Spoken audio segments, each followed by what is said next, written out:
அந்த ஒரு வார்த்தை தான். அந்த ஒரு வார்த்தையில் பல மீனிங் இருக்கும். அந்த மாதிரி ஒக்காபுலரி ரொம்ப கம்மி. அந்த மாதிரி கீழ்ப்படிதல், கேட்பது, இந்த எல்லா ஆக்ஷன்ஸுக்கும் ஒரே வார்த்தை தான். என்னது? கேள். சரி, அதனால் இதை வந்து நம்ம கவனிக்கிறோம். இதில் நம்ம யாத்ராமம் 19 அதிகாரத்தில் நீங்கள் என் வார்த்தையை உள்ளபடி கேட்டு அதை கை கொள்வீர்களா, அதை ஒபே பண்ணுவீங்களானா, கீழ்ப்படிந்து நடக்கணும் அப்படின்ற மாதிரி வாசித்தோம் இல்லையா?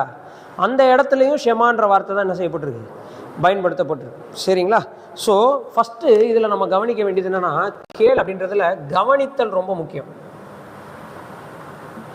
கவனித்தல், லிசன். கர்த்தர் வந்து இஸ்ரவேலே கேள் அப்படின்னா, ஏதோ வேலை பார்த்துட்டு இருக்கோம், டக்குன்னு என்ன செய்யணும்?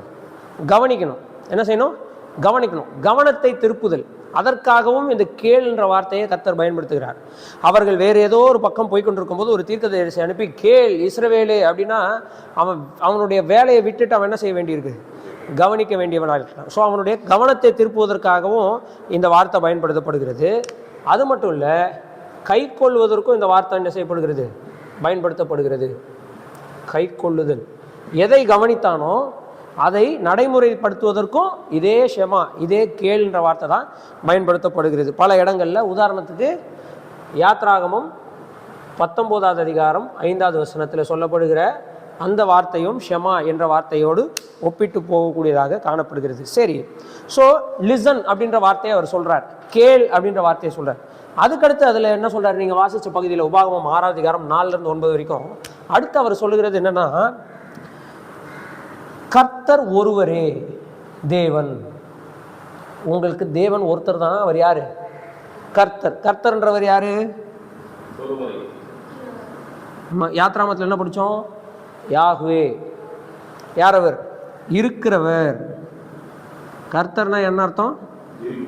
இருக்கிறவர். தமிழ் மொழியில் கர்த்தர், தமிழ் மொழியே கிடையாது அது. சமஸ்கிருத மொழியில் கர்த்தர் அப்படின்னா எஜமான், ஆளுகிறவர் அப்படின்னு அர்த்தம். ஆனால் எபிரேய மொழியில் அதாவது நம்ம கர்த்தர்னு ஆராதிக்கிறோம்ல, யெகோவா, யாஹ்வே. யாஹ்வேன்ற வார்த்தைக்கு என்ன அர்த்தம்? இருக்கிறவர். ஐ ஆம் ஹூ ஐ ஆம், இருக்கிறவராகவே இருக்கிறேன். அப்போது நம்ம கர்த்தர்னு தமிழ் பைபிளில் வாசிக்கும் போது நம்ம மைண்டில் என்ன மீனிங் ஞாபகம் வரணும்? இருக்கிறவர். அவர் வெறும் ராஜாவாக மட்டுமா இருக்கிறாரு? எல்லாவற்றுக்கும் எல்லாவுமாக இருக்கிறார். அதனால் அவரை வெறும் கர்த்தர்னு சமஸ்கிருத கர்த்தரோட சுருக்கிட முடியாது. சரிங்களா? அதனால் இவர் இருக்கிறவர் என்கிற வார்த்தை தான் ரொம்ப முக்கியம். என்னவா வேணால் வச்சுக்கோங்க, அவரை எல்லாமே இருக்குது. அதனால் நம்ம அருமையான ஒரு பாடல் நம்ம பாடுவோம் இல்லையா? எல்லாம் இயேசுவே, எனக்கு எல்லாம் இயேசுவே, தொல்லை மிகு உலகில் துணை இயேசுவே. அதில் என்னெல்லாம்? ஆயனும் சகாயனும் நேயனும் உபாயனும் நாயனும் எனக்கு அன்பான ஞான மணவாளனும். அப்புறம் தந்தை தாய் இனம் ஜனம் பந்துலோர் சிநேகிதர் சந்தோட சகல யோக சம்பூரண பாக்கியமும் கர்த்தர் தான் இல்லையா?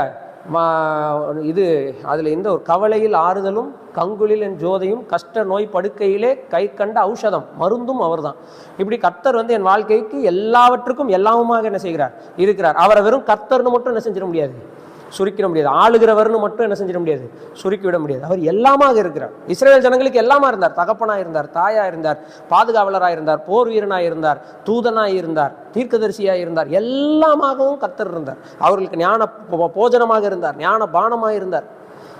அவங்க சாப்பிட்டது கர்த்தரை தான், குடித்தது கர்த்தரை தான், தூங்குனது கர்த்தருடைய பகுதி சமூகத்தில் தான். எவ்ரிவேர் கர்த்தர் இருந்தார்.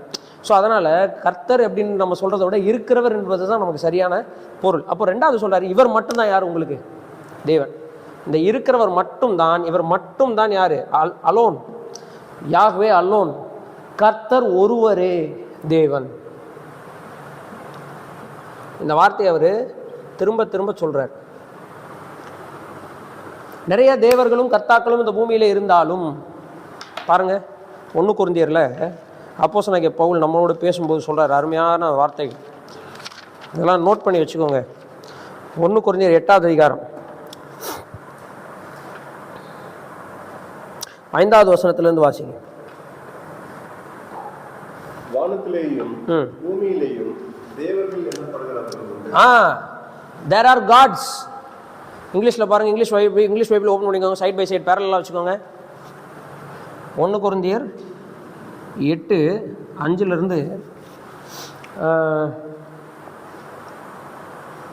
5, 6 1 கொரிந்தியர் 8:5-6 என்ன போட்டிருக்கு? For although there are many so called gods in heaven or on earth போட்டிருக்கா? என்ன நம்முடைய தேவனுக்கு கேபிட்டல் ஜி போட்டிருக்கோம், மற்றதுக்கெல்லாம் ஸ்மால் ஜி போட்டிருக்கோம், அவ்வளோதான் டிஃப்ரென்ஸ். ஆனால் எபிரேய மொழியில் எல்லாத்துக்குமே எலோஹிம் தான். நம்முடைய தேவனுக்கும் தேவன் ஒரு இடத்துல எலோஹிம் தான், பாகால்களுக்கும் தேவன் வந்ததுன்னா அந்த இடத்துல எலோஹிம் தான், தேவர்கள்னு வந்தாலும் எலோஹிம் தான், எல்லாத்துக்கும் ஒரே எபிரேய மொழி தான், வார்த்தை தான். சரிங்களா? என்ன போட்டிருக்கு? For there are for even if there are so called gods தேவர்கள் என்று அழைக்கப்படுகிறவர்கள் உண்டு. whether in heaven or வானத்திலும் இருக்கிறார்கள், பூமியிலும் இருக்கிறார்கள், அவர்களே தேவர்கள் என்ன செய்கிறார்கள்? தேவர்கள் ப்ளூரல், தேவன்னா ஒருவர், தேவர்கள் ப்ளூரல் என்று அழைக்கப்படுவர்கள் இருந்தாலும், தமிழ்ல இப்ப பாருங்க, இருந்தாலும் ஒரு ஆள் இங்கிலீஷ்ல வாசிச்சா ஒரு ஆள் தமிழ்ல போடுங்க. பிதாவாகிய ஒரே தேவன் நமக்கு உண்டு. அது என்னதுங்க பிதாவாகிய ஒரே தேவன்? பிதா அப்படின்னா சோர்ஸ்னு அர்த்தம். அப்பா அப்படின்னு எபிரேய மொழியில் அது பேர் என்னது? அப்பா. சமஸ்கிருதத்துல பிதா, தமிழ்ல அப்பா. இது நம்ம பிதா வந்து சமஸ்கிருதம், பிதாவாகிய தேவன் சொல்லி சொல்லி பழகிட்டோம். பிதான்றது சமஸ்கிருதம், தமிழ் கிடையாது. தமிழ்ல அப்பா தான் வார்த்தை. தந்தை, தகப்பன்னு சொல்லலாம், அதெல்லாம் அப்பான்ற வார்த்தைக்கு கீழே தான். தகப்பன், தந்தைன்றதெல்லாம் அப்பான்ற வார்த்தைக்கு கீழே தான். அப்பா தான் உயர்ந்த உன்னத சொல். அப்பான்ற வார்த்தைக்கு எபிரேய மொழியில் அப்பான்றதுனாலும் தமிழ்ல அப்பான்றதுனாலும் என்ன அர்த்தம் தெரியுமா? ஊற்றுன்னு அர்த்தம், சோர்ஸ்னு அர்த்தம். அங்க இருந்தா எல்லாம் துவங்குகிறதுன்னு அர்த்தம். போட்டிருக்கு பாருங்க, பிதாவாகிய ஒரே தேவன் நமக்கு உண்டு, அவராலே சகலமும் சிருஷ்டிக்கப்பட்ட. இந்த தூதர்கள்லாம் இருக்காங்களே, விழுந்து போன தூதர்கள், தங்களை தாங்களே தேவர்கள் என்று அழைத்துக் கொள்கிறவர்கள், இவர்களும் யாரால தான் உண்டாக்கப்பட்டாங்க? அதனாலதான் இவர் பேர் பிதாவாகிய தேவன். இவர் வந்து அப்பாவாகிய தேவன், நம்முடைய அப்பாவாகிய தேவன். ஏன் நம்முடைய தேவனை நம்ம அப்பான்னு கூப்பிடுறோம்னா, அவர்ல இருந்தா எல்லாம் ஆரம்பிச்சது, எல்லாத்தையும் அவர் தான் துவக்கினார். ஏன் வந்து ஒரு தகப்பன் தாயில வந்து நம்ம வந்து தகப்பனை அப்பான்னு கூப்பிட சொல்றோம்னா, அப்பால இருந்தா நான் வந்தேன், கரெக்டா? அதனாலதான் நாம அப்பாவை அப்பான்னு கூப்பிடுறோம். ஏன்னா அப்பான்ற வார்த்தைக்கு சோர்ஸ்னு அர்த்தம். அவ்ரஹாம், அப்பா ரஹாம். அவ்ரஹாம் அப்படின்னா என்னதுன்னா, அவர் வந்து உன்னத தகப்பன். ஆபிரகாம்ன்ற பேருக்கு ஆப்ராம், அப்ராம், அவ்ராம் அப்படின்னா உன்னத தகப்பன் அர்த்தம். அவ்ரஹாம் அப்படின்னா திரளான ஜாதிகளுக்கு அல்லது தேசங்களுக்கு தகப்பன் அர்த்தம். அபிகாயில் அப்படின்னா சுகத்திற்கு ஊற்றுன்னு அர்த்தம். ஆனா பொண்ணுக்கு வச்சிருக்காங்க பேரு இல்லையா? பைபிள்ல அபிகாயில்ன்றது லேடி, ஆனா ஹீப்ரூல வந்து அப்பா காயில் தான். அவ்வி காயில், அவ்வி காயில்னா உன்னத காயில்னா பிளஷர், பிளஷர்னுடைய ஊற்று யாரு? அந்த அபிகாயில்ன்றது. அது மாதிரி அப்பா அப்படின்ற வேர்டுக்கு வந்து சோர்ஸ்னு அர்த்தம். ஸோ ஏன் நம்முடைய தேவனை வந்து பிதாவாகிய தேவனை தனியா பிரிச்சு சொல்றோம்னா, அவர்கிட்ட இருந்தா மற்றவங்க எல்லாரும் வந்தாங்க. ஸோ இந்த எல்லாருமே வந்து நிறைய பேர் இருக்காங்க, ஆனா நமக்கு ஒரே ஒருவர் தான் உண்டு, அவர் பிதாவாகிய தேவன். ரெண்டாவது போட்டிருக்கு பாருங்க, அடுத்து ஒரே கர்த்தர் தான் நமக்கு உண்டு. அவர் மூலமாய் சகலமும் உண்டாயிற்று. இப்ப என்ன பாருங்க, இது ரெண்டுத்தையும் சேர்த்துருவோம். கர்த்தராகிய தேவன், உங்கள் தேவனாகிய கர்த்தர் ஒருவரே தேவன். இப்ப கர்த்தர்ன்றவர் இயேசு கிறிஸ்து, தேவன்றவர் பிதா. இவர் ஒருவர். இவர் யார்? ஒருவர். பிதா தனியா அந்த பக்கம் இருக்கிறாரு, குமாரன் தனியா இந்த பக்கம் இருக்கிறாரு. இல்லை, இவர் நானும் பிதாவும் ஒன்றாயிருக்கிறோம். செயல்பாடுகளில் வித்தியாசங்கள் உண்டு, ஆனால் in essence they are same, they are ஒன்று. அவர்கள் ஒருவராய் இருக்கிறார்கள், ஒருமைப்பட்டு இருக்கிறார்கள். ஒரு தேவனை தான் நம்ம ஆராதிக்கிறோம். அதைத்தான் இங்க நம்ம பார்க்கிறோம். உங்கள் தேவனாகிய கர்த்தர் ஒருவரே தேவன். அந்த வசனத்தை இங்க பிரிச்சு எழுதுறார் அப்போஸ்தலனாகிய பவுல். நாம் ஆராதிக்கிற தேவன் ஒருவர், அவர் பிதாவாக இருக்கிறார், எல்லாவற்றுக்கும் ஊற்று அவர் தான். நாம் ஆராதிக்கிற கர்த்தர் ஒருவர், அவர் இயேசு கிறிஸ்து, அவர் தான் எல்லாத்தையும் உண்டாக்கினார். அப்பனா இவர் தான் யாரு? மேல சொல்லி இருக்கிற தேவன், இவர் தான் எல்லாத்தையும் உருவாக்கினார். அதனாலதான் கர்த்தராகிய இயேசு சொல்றாரு, நானும் பிதாவும் ஒன்றாயிருக்கிறோம். என்னை கண்டவன் பிதாவை கண்டான், என்னை காணாமல் என்னாலே இல்லாமல் ஒருவனும் பிதா கிட்ட என்ன செய்ய முடியாது, வர முடியாது. சோர்ஸ் கிட்ட போகிறதுக்கு உங்களுக்கு தேவை கர்த்தர். அவர் யார்?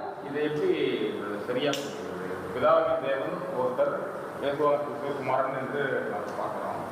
ஆனால் ரெண்டு பேரும் ஒரே ஒன்று தான். அவருடைய திருத்தம் சொல்ற மாதிரி இதுதான் வேறுன்ற மாதிரி புரிஞ்சுக்கணுமா? எப்படி அது தெரியாது? நிறைய தர்க்கம் வீட்டில் இருக்கும் நடந்துகிட்டே இருக்கு. இல்லை, இது தர்க்கம் வந்து எப்படின்னா, இது நம்முடைய அவரை போய் நேரில் பார்க்குற வரைக்கும் நடந்துட்டு தான் இருக்கும். ஆனால் ஒரு விஷயம் நம்ம வசனத்திலிருந்து எப்படி புரிஞ்சுக்க முடியுது அப்படின்னு சொன்னால், தேவன் செயல்பாட்டிற்காக, மனிதனை மீட்பதற்காக அவர் பல விஷயங்களை செய்கிறார். அதில் ஒன்று தான் திரித்துவம். அவர் 3 ஆழ்த்துவமுடைய ஒரே தேவன். சரிங்களா? நாம் ஒவ்வொருவரும் ஒவ்வொரு ஆள். நாம் ஒவ்வொரு ஆள். ஆனால் நமக்குள் வெவ்வேறு ஆழ்த்துவங்கள் இருக்க வாய்ப்புண்டது. சரிங்களா? You are a person. நீங்கள் ஒவ்வொருவரும் ஒரு ஆள், ஒரு பர்சன். நம்முடைய பர்சனாலிட்டியில் நிறைய டிஃப்ரென்சஸ் இருக்கும். நம்ம வந்து வீட்டில் இருக்கும்போது அப்பாவாக இருப்போம், ஸ்கூலுக்கு போயிட்டு டீச்சர் ஆகிடுவோம் இல்லையா? ஒரு பையனை எடுத்துக்கிட்டிங்கன்னா வீட்டில் பையனாக இருப்பான், ஸ்கூலில் மாணவனாக இருப்பான். மாணவன்னா அந்த இடத்துல மாணவனாக தான் இருக்க முடியும், அந்த இடத்துல பையனாக இருக்க முடியாது. எங்கள் அம்மாவே டீச்சராக இருந்தாலும் நான் ஸ்கூலில் யாராக தான் இருக்க முடியும். அம்மானு கூப்பிட்டோம்னா பயங்கரமாக அடி விழும். எங்கள் அத்தை டீச்சராக இருந்தாங்க ஸ்கூலில், பேச்சுவாக்கில் அத்தைன்ட்டான் கூப்பிட்டு சரியான அடி அடிச்சிட்டாங்க. ஸ்கூலில் வந்து நீ எனக்கு ஸ்டூடெண்ட், வீட்டில் தான் உனக்கு நான் என்னது அத்தை அப்படின்னா. புரிஞ்சுங்களா? இப்போ நாம் ஒரே ஆள், வெவ்வேறு ரோல்ஸ் எடுக்கிறோம். ஆனால் அட் அ டைமில் வெவ்வேறு ரோல்ஸில் நம்ம இருக்க முடியாது. நான் மாணவனாக இருக்கும்போது மாணவன் மட்டும்தான், ஸ்கூலில் இருக்கும்போது நான் அந்த ஸ்டூடெண்ட் மட்டும்தான், வீட்டில் இருக்கும்போது நான் பையனாக இருப்பேன். வீட்டில் இருக்கும்போது நான் ஸ்டூடெண்ட் கிடையாது, நான் பையன். நம்ம at a time we can do like this. But தேவன் எப்படிப்பட்டவராக இருக்கிறார்னா 3 டிஃப்ரெண்ட் ஆழ்த்துவம் உடையவராக இருக்கிறார். அதை தான் நம்ம யாத்திராம ஃபஸ்ட்டு சாப்டர்லேயே படிக்கிறோம். தேவனுடைய தூதனானவர் வந்து முச்செடி நடுவில் காட்சி கொடுக்குறார். தேவனுடைய தூதனானவராக அங்கே இருக்கிறார். அதை தான் பழைய ஏற்பாட்டில் மாம்சத்தில் வந்து இயேசு கிறிஸ்து கிறிஸ்டோஃபானின்னு சொல்லி வேத வல்லுநர் சொல்கிறார். தூதனானவர் தான் அங்கே இருக்கிறார். மோசே பார்க்கறது ஏதோ ஒரு உருவத்தை பார்க்கிறார். ஒரு தூதனானவர் யாரோ ஒரு ஆள் இருக்கிறத பார்க்குறார். யாராதுன்னு கிட்ட போய் பார்க்கும்போது கூப்பிட்டு பேசுகிறவர் யாருன்னா கர்த்தர் பேசுகிறார். பேசும்போது என்ன சொல்கிறார்? நான் உன் தகப்பனாகிய ஆபிரகாம், ஈசாக்கு, யாக்கோபினுடைய தேவனாகிய கர்த்தர்னு சொல்கிறார். தன்னை தேவன் என்று அழைகிறார். அதாவது பிதாவாகிய தேவன் என்று தன்னை சொல்லுகிறார். பேசுகிறவர் அங்கே தூதனானவராக அங்கே நிற்கிறார். இப்போ இவங்க 2 பேரும், இந்த 2 நபரும் வித்தியாசமான ஆழ்த்துவம் உடையவர்கள். இவர் குமாரனாக ஒரு ஃபார்மில் வர முடியுது, இவர் ஆவியானவராக ஃபார்ம் இல்லாதவராக என்ன செய்ய முடிகிறது, இருக்க முடிகிறது. ஆக மொத்தம் இவர் தான் எல்லாவற்றையும் என்ன செய்கிறார், உண்டாக்கின ஆதியில் மூலமாகிய பிதாவாக இருக்கிறார். சரிங்களா? இப்போ ஏன் இப்படி செயல்பட வேண்டி இருக்கிறது அப்படின்னா அதற்கு காரணம் மனிதனுடைய மீட்புக்காக. there is a reason. அதை தான் நான் சொன்னேனே, தேவன் பரிசுத்தம் உள்ளவர்னா அதுக்கு காரணம் இருக்குது. அவருக்கு ஒரு பர்பஸ் இருக்குது. என்னன்னா மனுஷனை இப்போ மனுஷனை மீட்டெடுக்கணும்னா அவரே மனுஷனாக வரணும். ஒரு ஆழ்த்துவம் உடையவராக இருந்தால் அவரை கொல்ல முடியும். கரெக்டா? இயேசு கிறிஸ்துவை கொண்டுட்டாருன்னா தேவனே இல்லாமல் ஆயிடுவார். சண்டே ஸ்கூல் பையன் வந்து ஒரு 5வது படிக்கிற பையன் வந்து குண்டாயிருப்புன்ற ஊரில் என்கிட்ட கேட்ட கேள்வி, இயேசு தான் கடவுள்னு சொல்கிறீங்கன்னா இயேசு மரித்து 3வது நாள் உயிரோட இருந்தாருன்னா அப்போ அந்த 3 நாள் வரைக்கும் கடவுளே இல்லையா? கடவுளே இல்லாமல் பூமி இயங்க முடிஞ்சதுன்னா அப்போ கடவுள் என்னத்துக்குன்னு கேட்டான். 5வது படிக்கிற பையன் கேட்டான் கிராமத்தில். அப்போ தான் நான் அந்த பையனுக்கு திருத்துவத்தை சொல்லிக் கொடுக்க வேண்டியதாக போச்சு. அதான் கடவுள், அதுதான்ப்பா பார்த்தியா, கடவுள் இல்லாமல் போயிட்டார்னா எல்லாம் அழிஞ்சு போயிடும். அப்போது எல்லாத்தையும் தக்காக்கணும்னா ஒரே நேரத்தில் கடவுளாக எல்லாத்தையும் பண்ணிக்கிட்டு இருக்கணும். அதே நேரத்தில் அவரே இந்த பூமியில் மனுஷனாக வந்து உனக்காக என்ன செய்யணும், மரிக்கவும் செய்யணும். இந்த மேலே எல்லாவற்றையும் கண்ட்ரோல் பண்ணக்கூடிய கடவுளையும் பூமியில் மனுஷனாக வந்து நமக்காக வாழ்கிற இந்த கடவுளையும் இணைக்கக்கூடிய பாலமாக கடவுளுடைய சமூகம், the presence of God வந்து என்ன செய்யணும், ஆவியானவராக உலாவணும். இல்லை அப்படின்னு சொன்னால் ஒரே நேரத்தில் எல்லாருக்குள்ளும் தேவன் என்ன செய்ய முடியாது, வாழ முடியாது. இதற்காக தேவன் என்ன செய்கிறார், ஒரு கடவுளாக செயல்படுகிறார். இதை நாம் புரிந்து கொள்வதற்கு இந்த செயல்பாடுகளை வச்சு தான் புரிஞ்சுக்க முடியுமே தவிர அவருடைய எசன்ஸ், தன்மையை நம்ம என்ன செஞ்சிட முடியாது, அப்படியே புரிந்து கொள்ள முடியாது. இந்த சேருக்கு ஒரு பீயிங் இருக்குது. இந்த chair is here, this chair is here அப்படின்னு சொல்கிறோம். அப்படின்னா இந்த சேருக்கு ஒரு பீயிங், அது இருப்பதற்கு ஒரு இடம் இருக்கிறது, அது இருக்கிறது. சரிங்களா? இதே போல் தேவன் வந்து 3 நிலைமைகளிலும் பீயிங்காக இருக்கிறார். Father god is a being, son god the son is also a being, holy spirit is also a being. அதனால தான் நாம் ஆவியானவரை அவர் இவர் என்று அழைக்கிறோம். அது இது என்று அக்ரிணையில் என்ன செய்வதில்லை, அழைப்பதில்லை. ஆக்சுவலி ஸ்பிரிட்ன்ற வார்த்தையை கிராமட்டிக்கலாக நம்ம அக்ரிணையில் தான் அழைக்கணும், உயர்திணையில் என்ன செய்ய முடியாது, அழைக்கக்கூடாது. ஆனால் நம்ம ஏன் ஆவியை ஆவியானவர்னு சொல்கிறோம்னா அவர் ஒரு ஆழ்த்துவம் உடையவராக இருக்கிறார். He has a personality. ஆவியானவரை துக்கப்படுறார் இல்லையா, ஒரு சக்தி துக்கப்பட முடியாது, ஒரு நபர் தான் துக்கப்பட முடியும். ஆவியானவர் வழி நடத்துகிறார் இல்லையா, ஒரு சக்தி வழி நடத்த முடியாது. ஒரு நபர் தான் என்ன செய்ய முடியும், வழி நடத்த முடியும். அப்போ பிதாவாகிய தேவனுக்கும் குமாரனாகிய தேவனுக்கும் ஆவியாகிய தேவனுக்கும் ஒரே எசன்ஸ் உடையவர் நிலைமையில் இருக்கிறதுனால தான் கர்த்தராகிய இயேசு கிறிஸ்து யோவான் எழுதின சுவிசேஷம் 17வது அதிகாரத்தில் அவர் ஜெபிக்கும் பொழுது அவர் சொல்லுறாரு, நீர் நாம் ஒன்றாயிருப்பது போல, நாம் ஒற்றுமையாக இருப்பது போலன்னு சொல்லலை. ஒற்றுமையாக இருந்தாங்கன்னா 3 கடவுள் ஒன்றா சேர்ந்து ஏதோ ஒரு வேலையை பண்ணுறாங்கன்னு ஆகிடும். அது ஒற்றுமை. ஒற்றுமைனா என்னது? 3 வெவ்வேறு ஆள்கள், வெவ்வேறு பேக்ரவுண்ட்லேருந்து வரக்கூடியவர்கள் ஒரு காரியத்துக்காக ஒன்றிணைவதுக்கு பேர் ஒற்றுமை. ஆனால் கர்த்தர் அங்கே பேசுறது ஒருமை. ஒன். இங்கே உபாகமம் 6வது அதிகாரத்தில் சொல்லப்பட்டிருக்கிற அந்த எபிரே வேர்டு எஹாத் அப்படின்னா இந்தியில் அதில் தான் ஏக்கு வருது. எஹாத் அப்படின்னா ஒன், நாட் யூனிஃபைடு கிடையாது, ஒன். அதனால தான் கர்த்தர் சொல்றாரு, நீரும் நானும் ஒன்றாய் இருக்கிறோம், நாம் ஒன்றாய் இருப்பது போல இவர்கள் எல்லாரும் ஒன்றாய் இருக்க வேண்டும் அப்படின்னு சொல்றாரு. அந்த ஒருமைப்பாட்டையே நம்ம தேவனிடத்திலிருந்து தான் நம்ம என்ன செய்ய முடியுது, பெற்றுக்கொள்ள முடியவர்களாக காணப்படுது. சரிங்களா? ஸோ அதனால இதை நாம் தேவனை முகமுகமாய் காணும் வரை முழுவதுமாய் புரிந்து கொள்ள முடியாவிட்டாலும் செயல்பாடுகளை வைத்து இதை நாம் புரிந்து கொள்ளலாம்.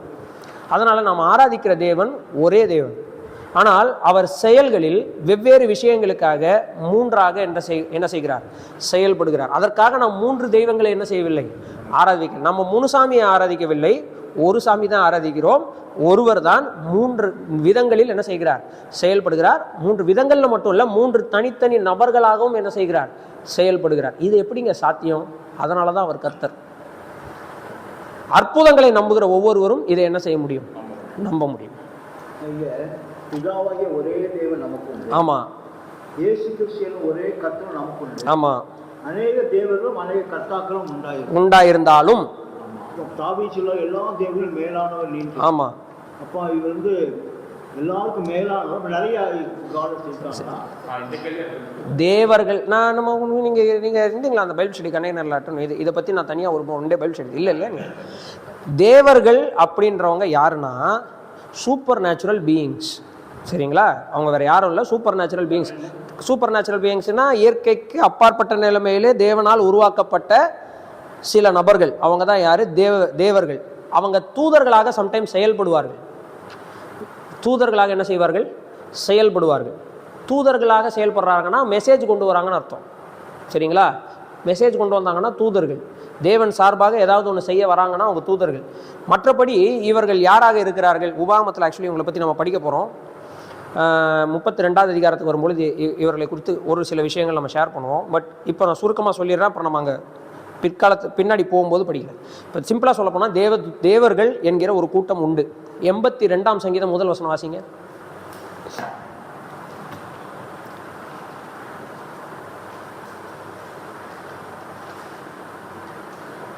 82 சங்கீதம் 82:1. தேவ சபையிலே தேவன் எழுந்தருளியிருக்கிறார், தேவர்களின் நடுவிலே அவர் நியாயம் விசாரிக்கிறார். கீழே வாசிச்சிங்கன்னா அந்த தேவர்களை எப்படி நியாயம் விசாரிச்சார்னு இருக்குது. சரிங்களா? அப்போ என்ன புரியுது? தேவ சபையிலே தேவன் எழுந்தருளியிருக்கிறார், அங்கே தேவர்கள் இருக்கிறார்கள். தேவர்கள் அப்படின்றவங்க சூப்பர் நேச்சுரல் பீயிங்ஸ். இவங்க எல்லாரையும் உருவாக்குனவர் தான் நாம் ஆராதிக்கிற தேவன். உருவாக்கப்பட்டவைகளை நாம் என்ன செய்யலை, ஆராதிக்கவில்லை. சரி, இவங்க எப்படி தங்களை தேவர்கள்னு சொல்லிக்கொள்கிறாங்க? இவங்க எப்படி இந்த உலகத்தில் இருக்கிற ஜனங்களை அடிமைத்தனத்துக்குள்ளே கொண்டு வந்தாங்கன்றதெல்லாம் நம்ம டீட்டெயிலாக என்ன செய்யலாம், கொஞ்சம் நேரம் கழித்து படிக்கலாம். ஆனால் இப்போ நான் சொல்கிற இந்த கான்செப்டுக்கு இதோட புரிஞ்சு நிறுத்திட்டு நம்ம போகலாம். இப்போ என்னென்னா ஷமா இஸ்ரேல், அதனா எலோஹீனு அதனா எஹாத் அப்படின்னு அங்கே சொல்லப்பட்டிருக்கிற ஷமா இஸ்ரேல் யாஹ்வே எலோஹீனு யாஹ்வே எஹாதுன்னு சொல்லப்பட்டிருக்க அந்த வசனம் இருக்கு இல்லையா? இஸ்ரவேலே கேள், உன் தேவனாகிய கர்த்தர் ஒருவரே கர்த்தர் அப்படின்னு சொல்லியிருக்கு இல்லையா? அதை தான் இங்கே அப்போஸ்தலனாகிய பவுல் 8வது அதிகாரத்தில் எக்ஸ்பிளைன் பண்ணுறாரு. என்ன எக்ஸ்பிளைன் பண்ணுறாருன்னா, நாம் ஆராதிக்கிற தேவன் ஒருவர் தான், நம்ம ஆராதிக்கிற கர்த்தர் ஒருவர் தான். இந்த கர்த்தர் தான் இந்த தேவன் அப்படின்றத எப்படி சொல்றாருன்னா, கர்த்தராகிய இயேசு கிறிஸ்து தான் எல்லாத்தையும் உண்டாக்கினார்னு சொல்வதன் மூலம் யோவான் எழுதின சுவிசேஷம் 1ஆம் அதிகாரம் 1ஆவது வசனத்தை ஒப்பிடுகிறார். என்ன சொல்லுகிறார்? அவர் மூலமாய் சகலமும் சிருஷ்டிக்கப்பட்டது, உண்டானதொன்றும் அவராலே அல்லாமல் உண்டாகவில்லை அப்படின்னு சொல்லிடுறாரு. அப்போ எல்லாவற்றையும் உருவாக்கினவர் இறைவன் அப்படின்னா, அந்த உருவாக்கின இறைவர் தான் இந்த பூமிக்கு வராரு, அவர் தான் இயேசு கிறிஸ்துனா, அப்போ இயேசு கிறிஸ்து தான் யாரு? இறைவன். ஆனால் தேவன் ஒரே நேரத்தில் குமாரனாக இங்கேயும் பிதாவாக அங்கேயும் என்ன செய்ய முடியும்? இருக்க முடியும் என்பதை பைபிள் வந்து சாத்தியப்படுத்தி ஆல்ரெடி வரலாற்றில் நடந்து மெய்யாக இருக்கிறபடினாலே இது தேவனால் கூடும். ஏனால் தேவனால் கூடாதவைகள் ஒன்றுமில்லை என்று நாம் புரிந்து கொள்ளலாம். ஆனால் நம்மளுடைய ஃபைனைட் மைண்ட் இருக்குல்ல, நம்மளுடைய கிரகிக்கக்கூடிய தன்மை நாம் பார்க்கிற விஷயங்களை மட்டும்தான் புரிந்து கொள்கிறதா இருக்கிறதுனால நம்மால் இதை எப்பவும் ஏதோ ஒரு குறைபாடோடு தான் என்ன செய்ய முடியும், புரிந்து கொள்ள முடியும். அதை ஒரு நாள் முகமுகமாய் அவரை காணும் பொழுது எல்லாம் நமக்கு என்ன செய்யும், விளங்கும். ஆனால் அதுவரை நாம் சரியாக வேதவசனத்தின் அடிப்படையில் புரிந்து கொள்வதற்கு அவர் எப்படி வெளிப்படுத்துகிறாரோ அப்படியே நாம் என்ன செய்து கொள்வது நல்லது, புரிந்து கொள்வது நல்லது, நம்முடைய கற்பனைகளை உள்ளே கொண்டு வராமல். அப்போ இங்கே அவர் என்ன சொல்றாரு, ஒரே தேவன் ஒரே கர்த்தர். இவங்க கிட்ட அந்த அந்த விஷயத்தை தான் சொல்றாரு. உங்கள் தேவனாகிய கர்த்தர் ஒருவரே கர்த்தர். அப்படின்னா என்ன அர்த்தம்னா, அநேக தேவர்கள் கர்த்தாக்கள் என்ன செய்யறாங்க, இருக்கிறாங்க. இப்போ சுற்றி இருக்கிற ஜாதியாரெல்லாம் அந்த தேவர்களையும் கர்த்தாக்களையும் என்ன செய்கிறார்கள், வணங்கி கொண்டு இருக்கிறார்கள். ஆனால் நீங்கள் அவர்களை வணங்கக்கூடாது. இவர் எல்லாத்துக்கும் தலைவர் ஒருவர் இருக்கிறார், எல்லாரையும் உருவாக்கினவர் ஒருவர் இருக்கிறார். இவர் தான் அப்பா, இவர் தான் பிதா, இவர் தான் தேவன், அவர் தான் யாஹ்வே, இருக்கிறவராகவே எப்பொழுதும் இருக்கிறவருக்கு தான் சொன்னார். அந்த தேவர்களை இருக்கிறவர்கள் சொல்ல முடியாது. ஏன் தெரியுமா, அவர்கள் உருவாக்கப்பட்டவர்கள். அப்போ துவக்கம் இருந்திருக்கு, அதுக்கு முன்னாடி அவங்க இல்லை. ஆனால் கர்த்தர் அப்படி இல்லையே, அவருக்கு துவக்கமே இல்லையே. துவக்கமே இல்லாதவர் தான் எப்பொழுதும் இருக்க முடியும். அதனால தான் அவர் சொல்றாரு, நான் ஆதியும் அந்தவுமாய் இருக்கிறேன். I am the alpha and omega. நான் தான் முதல் எழுத்தும் கடைசி எழுத்துமாய் இருக்கிறேன். அப்போ இருக்கிறவர் அப்படின்னு ஒரே ஒருத்தருக்கு மட்டும் தான் அந்த அண்ட சராசரத்தில் இந்த இருக்கிறவர்ன்ற பேர் பொருந்தும். அது யாருக்குன்னா, நாம் ஆராதிக்கிற இந்த தேவனாகிய கர்த்தருக்கு மட்டும்தான். மற்ற தேவர்களுக்கும் கர்த்தாக்களுக்கும் இது பொருந்தாது. ஏன்னா அவர்களுக்கு துவக்கம் உண்டு, சிம்பிள். அதை வச்சே நம்ம ஆர்கியூமெண்ட்டை முடிச்சிடலாம். துவக்கம் உள்ளவர்கள் எல்லாரும் இருக்கிறவர் என்று தங்களை சொல்லிக்கொள்ள முடியாது. துவக்கம் இல்லாதவர் மட்டுமே தன்னை இருக்கிறவர் என்று சொல்ல முடியும். ஏனால் அவர் கடந்த கால நித்தியத்திலும் இருக்கிறார், நிகழ்காலத்திலும் இருக்கிறார், வருங்கால நித்தியத்திலும் இருந்து கொண்டே இருக்கிறார். அவருக்கு துவக்கமும் இல்லை, முடிவும் இல்லை. அவரைத்தான் நம்ம என்ன செய்து கொண்டு இருக்கிறோம். நம்மளால் இந்த துவக்கமும் இல்லை, முடிவும் இல்லைன்றதே புரிஞ்சுக்கிறது கஷ்டம். ஏன்னா நம்ம ஒரு துவக்கம் உடையவர்களாக இருக்கிறதுனால நமக்கு இந்த துவக்கமே இல்லாமல் எப்படி அப்படின்றதே நம்மளால் என்ன செய்ய முடியாது, கற்பனை பண்ண முடியாது. ஏன்னா நமக்குள்ள அந்த ஃபைனைட், நமக்குள்ள அவ்வளோதான். நம்ம பிரெயின் போய் ஒரு இடத்துல முட்டி நின்றும். ஏன்னா இது உருவாக்கப்பட்டது இல்லை. உருவாக்கப்பட்டதுக்கு ஆதின்னு ஒன்று இருந்தே ஆகணுன்ற ஒரு மைண்ட் செட் இருக்கும். துவக்கமே இல்லாமல் ஒன்றா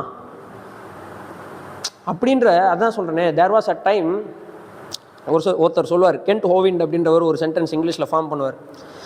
once upon a time there was a time when there was no time. அது முன்னொரு காலத்திலே காலமே இல்லாத ஒரு காலம் இருந்தது. அது கர்த்தருக்கு மட்டும்தான் பொருந்தும். காலத்தை அவர் தான் துவக்கிறார். எப்படி துவக்கிறாரு, டே 1, முதல் நாள் ஆயிற்று, அங்கிருந்து தான் காலம் துவங்குது. அது வரைக்கும் காலமே இல்லை. ஒரு நாள் ஆயிற்று, அந்த இரவும் பகலும் ஆகிறதுக்கான ஒட்டுமொத்த நேரம் ஒரு காலம், ஒரு நாள் என்கிற ஒரு காலம். அப்போ காலத்தை துவக்கியவரே அவர் தான். துவக்கிறவர் எப்படி காலத்துக்குள்ள இருக்க முடியும் இல்லையா? இப்போ இந்த பேனாவை இங்கிருந்து நாங்கள் நவுத்தணும். இங்கிருந்து இந்த பேனாவை அங்கே நவுத்தணும்னா நான் ஒரு ஆள் இங்கிருந்து இதை இங்கேருந்து தள்ளி அங்கே போக வைக்கணும். இந்த ஸ்டார்ட் பண்ணுறதே நான் எப்படி அதுக்குள்ளே இருக்க முடியும் இல்லையா? ரிமோட்டில் ஸ்டார்ட் பண்ணுறதுக்காக நான் வெளியில் இருக்கணும்ல. அப்போது அதனால தான் தேவனை நீங்கள் துவங்கிய லிஸ்ட்டுக்குள்ளே கொண்டு வர முடியாது. துவக்குகிறவர் லிஸ்ட்டில் தான் வர வைக்கணும். துவக்குகிறவர் லிஸ்ட்டில் கிடையவே கிடையாது. ஒரே ஆள் தான், யார்? கர்த்தர் மட்டும்தான் இருக்கிறவர். நம்ம யோசிக்க முடியாது இல்லை, நம்ம யோசிக்கவே முடியாது. ஏன்னா நமக்கு ஒரு துவக்கம் இருக்குது இல்லை, பார்க்க முடியாது. நம்ம முடிவே இல்லைன்றதை யோசிக்க முடியும், ஆனால் துவக்கமே இல்லைன்றதை நம்மளால் யோசிக்க முடியாது. ஏன்னா நம்ம ஒரு ஸ்டார்டிங் பாயிண்ட்ல தான் வரோம். இப்போ ஒன்றும் இல்லை, நான் இப்போ பிரதர் எந்த வருஷம் பிறந்தீங்க? 79. 79க்கு ஒரு 9 மாதத்துக்கு முன்னாடி வரைக்கும் இந்த அண்ட சராசரத்தில் இவர் இல்லை. ஆனால் இந்த பூமி இருந்துச்சு, இந்த வானம் இருந்துச்சு, எல்லாம் இருந்துச்சு. அந்த நாளை இவரால் யோசிச்சு பார்க்க முடியுமா? அதுக்கப்புறம் ஒரு கட்டத்துக்கு மேலே இவர் இருக்க மாட்டார். இவர் இல்லாமல் இந்த பூமி இயங்குது, இவர் இல்லாமல் எல்லாமே இயங்குது. அப்படின்னா நான் துவங்குறதுக்கு முன்பதாக, நான் என்கிற ஒரு அமைப்பு இந்த உலகத்துக்குள் வருவதற்கு முன்பதாக இருந்தே இயங்குவதற்கு ஒரு விஷயம் இருக்கும் என்று சொன்னால், என்னுடைய துவக்கத்துக்கு முன்பதாக ஒரு விஷயம் இருக்குதுன்னு சொன்னா, இந்த எல்லாவற்றையும் துவக்கத்துக்கு முன்பதாக ஒரு விஷயம் இருக்க வாய்ப்பு இருக்கா இல்லையா? அதை தான் நான் சொல்றேன். அவ்வளோ புரிஞ்சுக்கிட்டா போதும். அதுக்கு மேலே நமக்கு எல்லாவற்றையும் துவங்குகிறவர் ஒருவர் இருக்கிறார்னா அவருக்கு துவக்கம் இல்லை. ஒருவேளை அவர் அவருக்கு அப்ப அவருக்கு முன்னாடி அப்படின்னு ஒரு கேள்வி வந்ததுன்னா நம்ம என்ன இன்டைரக்டா சொல்ல வரோம்னா அவர் கடவுள் இல்லைன்னு சொல்ல வரோம். இதுதான் இந்த இடத்துல மிஸ்டேக் பண்ணிக்க முடியுது. எனக்கு முன்னாடி இந்த உலகத்தை நான் அக்செப்ட் பண்ணிக்கிறேன், எனக்கு அப்புறம் இருக்கும் போது அக்செப்ட் பண்ணிக்கிறேன். ஆனா இதுக்கு முன்னாடி ஒரு தேவதையில இருந்து கால வரைப்பு இல்லாம இருக்காருன்னா அதை கொஞ்சம் எனக்கு முடியாது. அதுதான் சொல்றேன். அது ஏன் நம்மளால முடியாதுன்னா நமக்கு துவக்கம் இருக்கிறதுனால நம்மளால முடியாது. இதுதான் கென்ட் ஹோவிண்ட் அப்படின்றவர் தான் அந்த திரும்ப சொல்கிறேன். அவர் நல்ல ரெஃபரன்ஸ் கொடுப்பார். அவர் என்ன சொல்லுவார் அப்படின்னா, சயின்டிஃபிக் ஆர்குமெண்ட் பேசும்போது அவர் சொல்லும்போது இதுதான் சொல்லுவார். என்ன சொல்லுவார்னா, இப்போது கடவுள் எல்லாத்தையும் உருவாக்குனாருன்னா கடவுளை உருவாக்குனது யாருன்ற ஒரு கேள்வி வரும்போது கடவுளை நம்ம என்ன பண்ணுறோம், இந்த கேள்வியே தப்பு. ஏன்னா கடவுள் அப்படின்ற அவரை, தேவன் அப்படின்றவரை உருவாக்கப்பட முடியும், தேவனை உருவாக்க முடியும்ன்ற ஒரு லிஸ்ட்டுக்குள்ளே இமேஜின் பண்ணி தான் அந்த கேள்வியை நம்ம கேட்குறோம். கரெக்டாக? ஆனால் பை டெஃபினிஷன் தேவன் அப்படின்னா உருவாக்கப்பட முடியாதவர்னு அர்த்தம். கரெக்டா? பை டெஃபினிஷன் காட் அப்படின்னா அவர் தான் எல்லாத்தையும் உருவாக்கணும், அவரை யாரும் உருவாக்க முடியாதுன்னு அர்த்தம். அப்போ அந்த கேள்வியே தப்பு அப்படின்னு நான் சொல்லுவது புரியுதா இல்லையா? அவ்வளோதான், அதுக்கு மேலே நம்ம போக முடியும். அவ்வளோதான். என்ன இங்கே சொல்லப்பட்டிருக்குதோ இதை அதான் சொல்கிறேனே, அவர் எப்படி நமக்கு வெளிப்படுத்தி இருக்கிறாரோ அந்த பாதையில் பயணிக்கும் பொழுது இதை நாம் புரிந்து கொள்ள முடியும். நாம் இப்படி வெளியில் வந்துட்டு இதை பார்க்க முயற்சி செஞ்சோம்னா நம்ம வெளியில் வரவே முடியாது. ஏன்னா இது இல்லாமல் நம்ம இல்லைன்றதை நம்ம புரிஞ்சுக்கணும். நமக்கு துவக்கம் இருக்குது. we have a starting point. Starting point உள்ளவர்கள் ஸ்டார்டிங்கே இல்லாதவரை குறித்து புரிந்து கொள்ளணும்னா அவரை நேரில் பார்க்கும்போது மட்டும்தான் புரிஞ்சு கொள்ள முடியும். வருங்கால நித்தியத்தை நம்மளால் புரிஞ்சு கொள்ள முடியுது. ஏன்னா ஒரு விஷயம் ஆரம்பிக்கப்பட்டு முடிவே இல்லாமல் ஓட முடியும். ஆனால் ஆரம்பிக்கப்படவே ஒரு விஷயத்தால் முடியாதுன்றதை என்ன செய்ய முடியாது, கிரகித்துக்கொள்ள முடியாது. ஆனால் அப்படி ஒருவர் இருக்கிறார் அப்படின்றத அவர் தான் தேவன். ஏன்னா அப்படி ஒருவர் இல்லை என்றால் இது எதுவுமே சாத்தியம் இல்லை.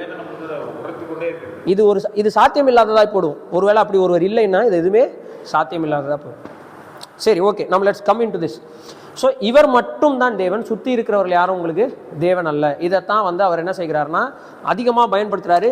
இதை பல இடங்களில் பயன்படுத்துகிறார். உதாரணத்துக்கு அதே உபாகமம் 6ஆவது அதிகாரம் 13 to 15 வரைக்கும் இந்த விஷயத்தை இன்சிஸ்ட் பண்றாரு. வாசிங்க 6:13 to 15.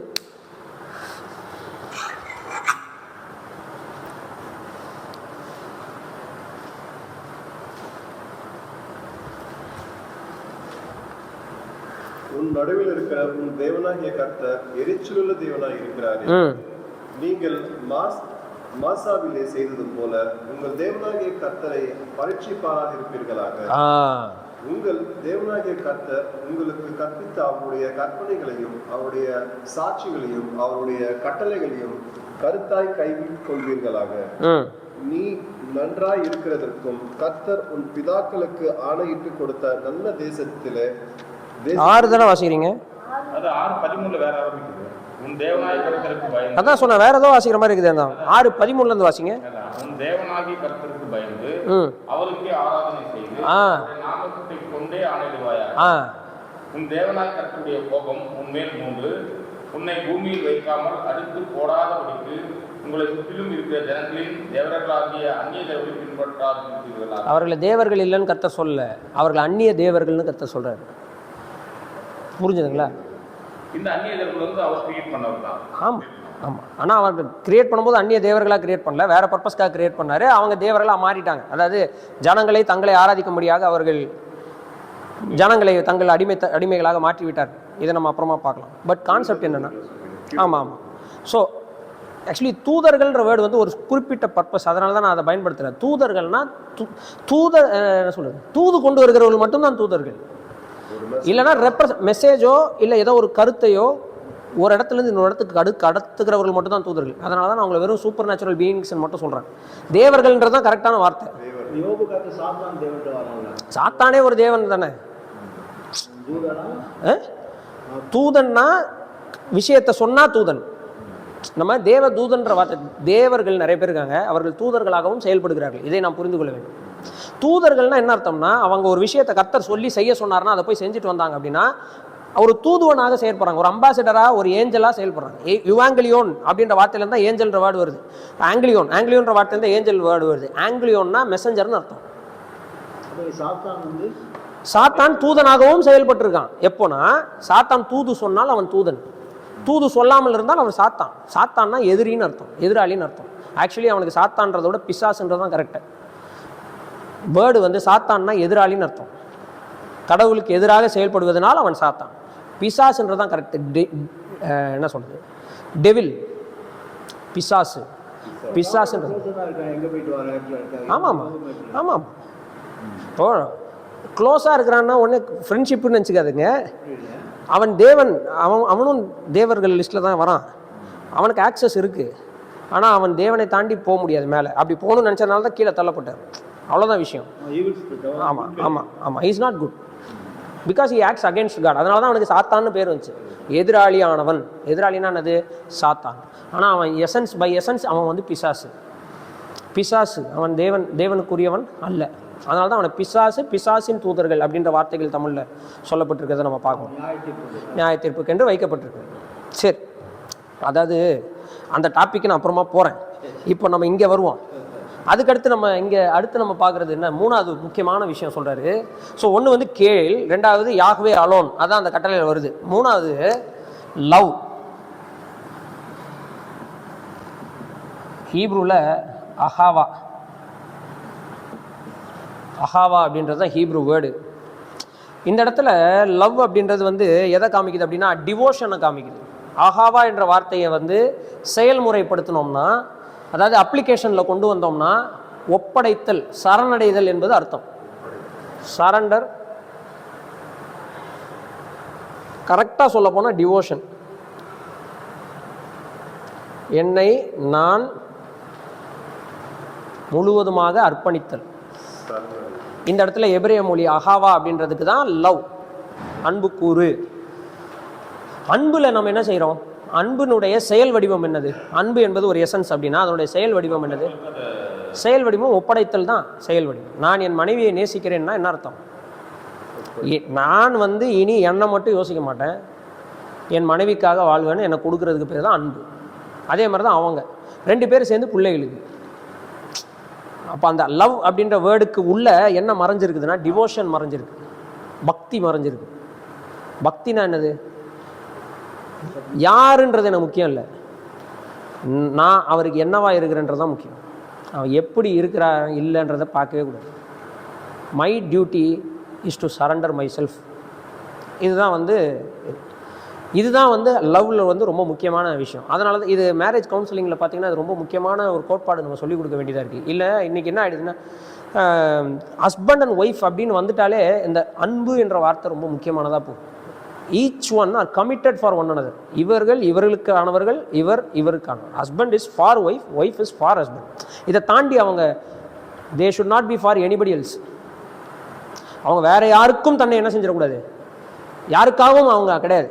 ஹஸ்பண்டு முழுக்க முழுக்க ஒய்ஃபுக்கானவர் தான், ஒய்ஃபு முழுக்க முழுக்க ஹஸ்பண்டுக்கானவங்க தான். இதை தாண்டி அவங்க வேற யாருக்கானவர்களாகவும் செயல்பட்டுறக்கூடாது. செயல்பட்டால் தான் பிரச்சனை ஆகும். எக்ஸ்ட்ரா கமிட்மெண்ட் வரும்போது தான் ப்ராப்ளம் ஆகுது. ஹஸ்பண்ட் 3 வருஷம் வெளியில் போயிடுறாரு, ஒய்ஃபோட கான்டாக்டில் இருக்க மாட்டேன்றாரு அப்படின்னும் போது மூணாவதாக ஒரு ஆள் என்ன செய்கிறதுக்கு வாய்ப்பு இருக்குது, அந்த இடத்த ரீப்ளேஸ் பண்ணுறதுக்கான வாய்ப்பு இருக்குது. அதுக்கு இடம் கொடுக்காம ரெண்டு பேரும் ஒருத்தர் நேசிக்கும் போது என்ன ஆகுது, பிரச்சனை இல்லாமல் இருக்கும். இந்த இடத்துல இப்போ நபர்கள்லாம் வரது கிடையாது, இப்போ ஐடியாலஜிஸ் வர ஆரம்பிக்குது. ரீப்ளேஸ்மெண்ட்டாக ஃபோன் வந்துடுது, ரீப்ளேஸ்மெண்ட்டாக சீரியல் வந்துடுது, கரெக்டாக ரீப்ளேஸ்மெண்ட்டாக மற்ற விஷயங்கள்லாம் வந்து கமிட்மெண்ட்ஸ் வந்துடுது, மற்ற கமிட்மெண்ட்ஸ்லாம் வந்து அந்த டைம் அவங்களுக்கு தான். ஊழியர்காரனுக்கும் அதுதான். கர்த்தருக்குன்ட்டு சுத்தமாக குடும்பத்தை விட்டு என்ன செஞ்சிடக்கூடாது, இருக்கக்கூடாது. என் ஒய்ஃபு கிட்ட கேளுங்க சொல்லுவாங்க, பிரதர் ரொம்ப பிஸியாக இருக்கார் பிரதர், எப்போ பாரு அங்கங்கே போயிடுறாரு பிரதர், ஃபுல்லாக ஊழியன்றார் பிரதர், நம்ம வீட்டுக்குன்னு கொஞ்சம் இது பண்ணக்கூடாது பிரதர்ன்னு சொல்லுவாங்க. அது ரொம்ப கஷ்டமான விஷயம். ஏன்னா இப்போது அதுதான் சொல்கிறேன், மேன் பவர் கம்மியாக இருக்கிற சபைகளில் ஊழியக்காரனுக்கு இது ஒரு பிரச்சனை இருக்குது. உருவாக்க நினச்சா உருவாக மாட்டேன்றாங்க. ஓரளவுக்கு உருவாகிறவங்க எனக்கு எல்லாம் தெரியும்னு என்ன செஞ்சிடறாங்க, ஏஞ்சி நின்று ஒட்டுமொத்தமாக எல்லாத்தையும் கெடுத்து போடுறாங்க. அதனால் ஊழியக்காரன் என்ன செய்ய வேண்டியதாக இருக்குது, எல்லாத்துக்கும் இவன் தான் போக வேண்டியிருக்குது, பண்ண வேண்டியிருக்குது. கடைசியில் இவனுக்கு வீட்டுக்கான நேரம் இல்லை. போன வாரம் உட்காந்து என் வீட்டில் நான் சொல்லிகிட்டு இருந்தேன், ஒரு வாரத்துக்கு 168 மணி நேரங்கள் வருது. எவ்வளோ வருது? 168 மணி நேரங்கள். 7 days into 24 போட்டிங்கன்னா 168 hours வருது.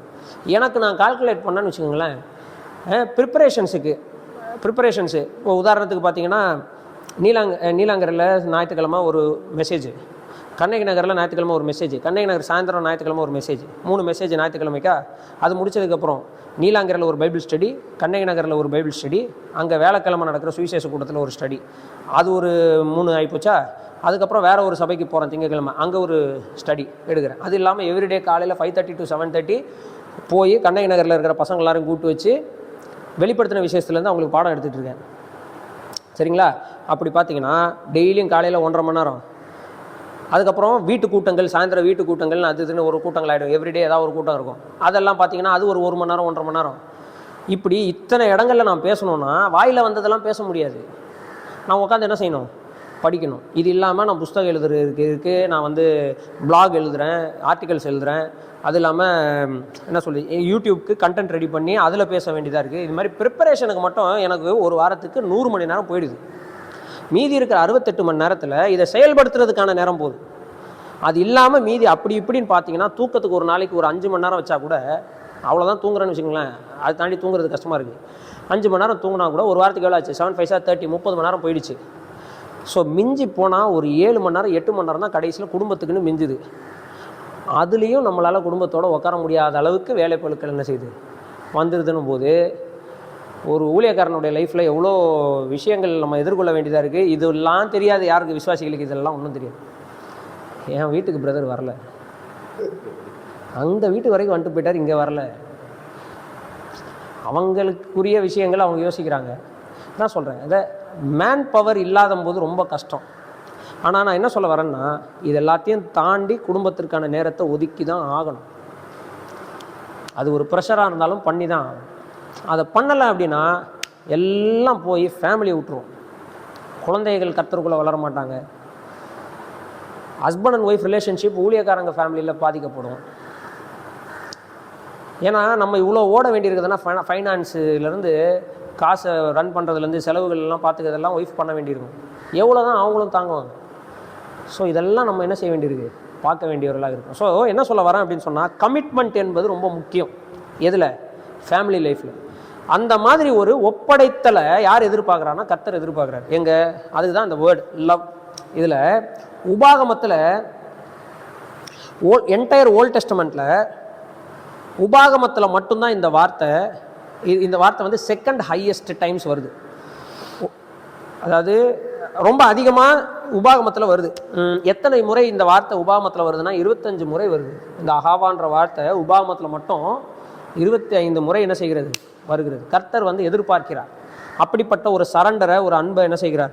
எதிர்பார்க்கிறார். சரிங்களா? ஸோ இது ரொம்ப முக்கியம். அதுக்கடுத்து 3 முக்கியமான வார்த்தைகள்: ஹார்ட், சோல், ஸ்ட்ரென்த். எப்படி அன்பு கூறணும்? முழு இருதயம், முழு ஆத்மா, முழு பலன் அப்படின்னு சொல்கிறேன். நான் திரும்ப சொல்லிட்டேன், இந்த ஹார்ட் அப்படின்றதுக்குள்ளே எல்லாமே வரும். இந்த ஹார்ட் ஃபிசிக்கல் ஆர்கன் கிடையாது. ஹார்ட் அப்படின்றதுல தாட்ஸும் வந்துடும், திங்கிங் ப்ராசஸ்லேருந்து எல்லாமே வந்துடும் ஹார்ட்டில். சரிங்களா? இது வந்து என்னென்னா த என்டையர் பீயிங். இந்த ஹார்ட்டு, சோல், ஸ்ட்ரென்த்து சேர்ந்தா ஒரு மனுஷன் பலன் உள்ளவனாக இருக்கிறான். அதை வைத்து நிறைய வேலைகளை செய்கிறான். இந்த ஆத்மா தான் மனுஷன். நம்ம ஏற்கனவே ஆதி ஆமத்தில் படிக்கும்போது படிச்சிட்டோம். அவனுக்குள்ள ஆத்மா இல்லை, அவன் தான் ஆத்மாவாக இருக்கிறான். ஜீவ ஆத்மாவாக இருக்கிறான். மனுஷன் ஜீவ ஆத்மாவானான். மனுஷனுக்குள் ஜீவ ஆத்மா இருந்ததுன்னு கர்த்தர் சொல்லல, மனுஷன் தான் ஜீவ ஆத்மா. அதுக்கடுத்து இந்த மனுஷனுக்குள் இந்த மனுஷன் என்ன பண்ணுறவனா இருக்கிறான்னா சிந்திக்கிறவனா இருக்கிறான். சிந்தை, அப்புறம் சித்தம், பிளான் பண்ணக்கூடியவனா இருக்கிறான். வில் இருக்குது. சரிங்களா? அது இல்லாமல் அவன் விருப்பமுடையவனா இருக்கிறான். டிசையர், செயல் தான் பலன். இதை வைத்து இவன் சிந்திக்கிறதையும் சித்தத்தையும் விருப்பங்களையும் நிறைவேற்றுகிறவனா இருக்கிறான். இப்போ கர்த்தர் என்ன எதிர்பார்க்கிறாருன்னா, உன் சிந்தையிலும் நான், உன் சித்தத்திலும் நான், உன் விருப்பத்திலும் நான் இருக்க வேண்டும். அதனால் நீ செய்வதெல்லாம் எனக்காக இருக்க வேண்டும். இப்படி உன் முழு ஆத்மாவோட நீ என்னை மட்டுமே என்ன செய்ய வேண்டும்? நேசிக்க வேண்டும் என்று கர்த்தர் எதிர்பார்க்கிறார்.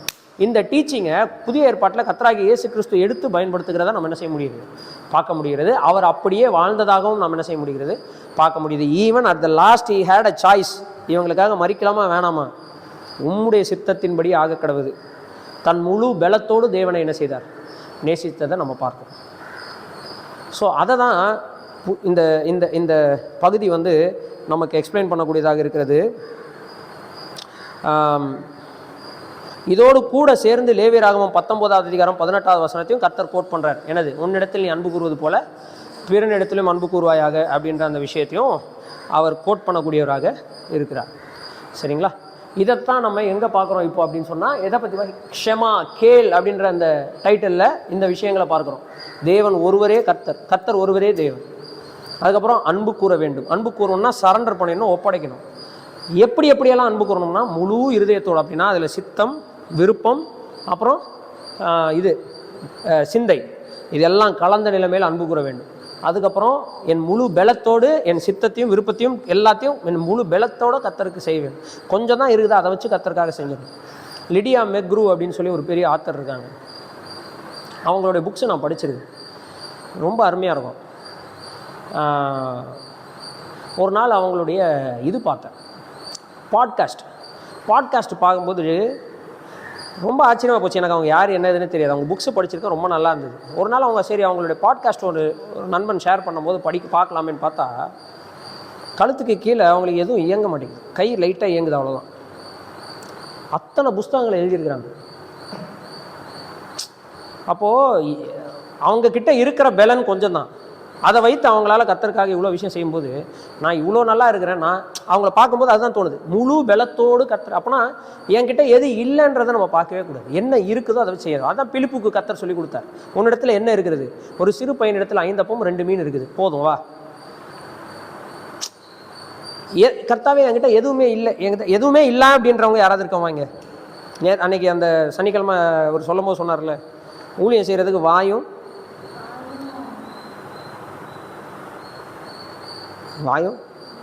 வார்த்தையும் இருந்தால் போதும், என்ன செய்யலாம், ஊழியம் செய்யலாம்.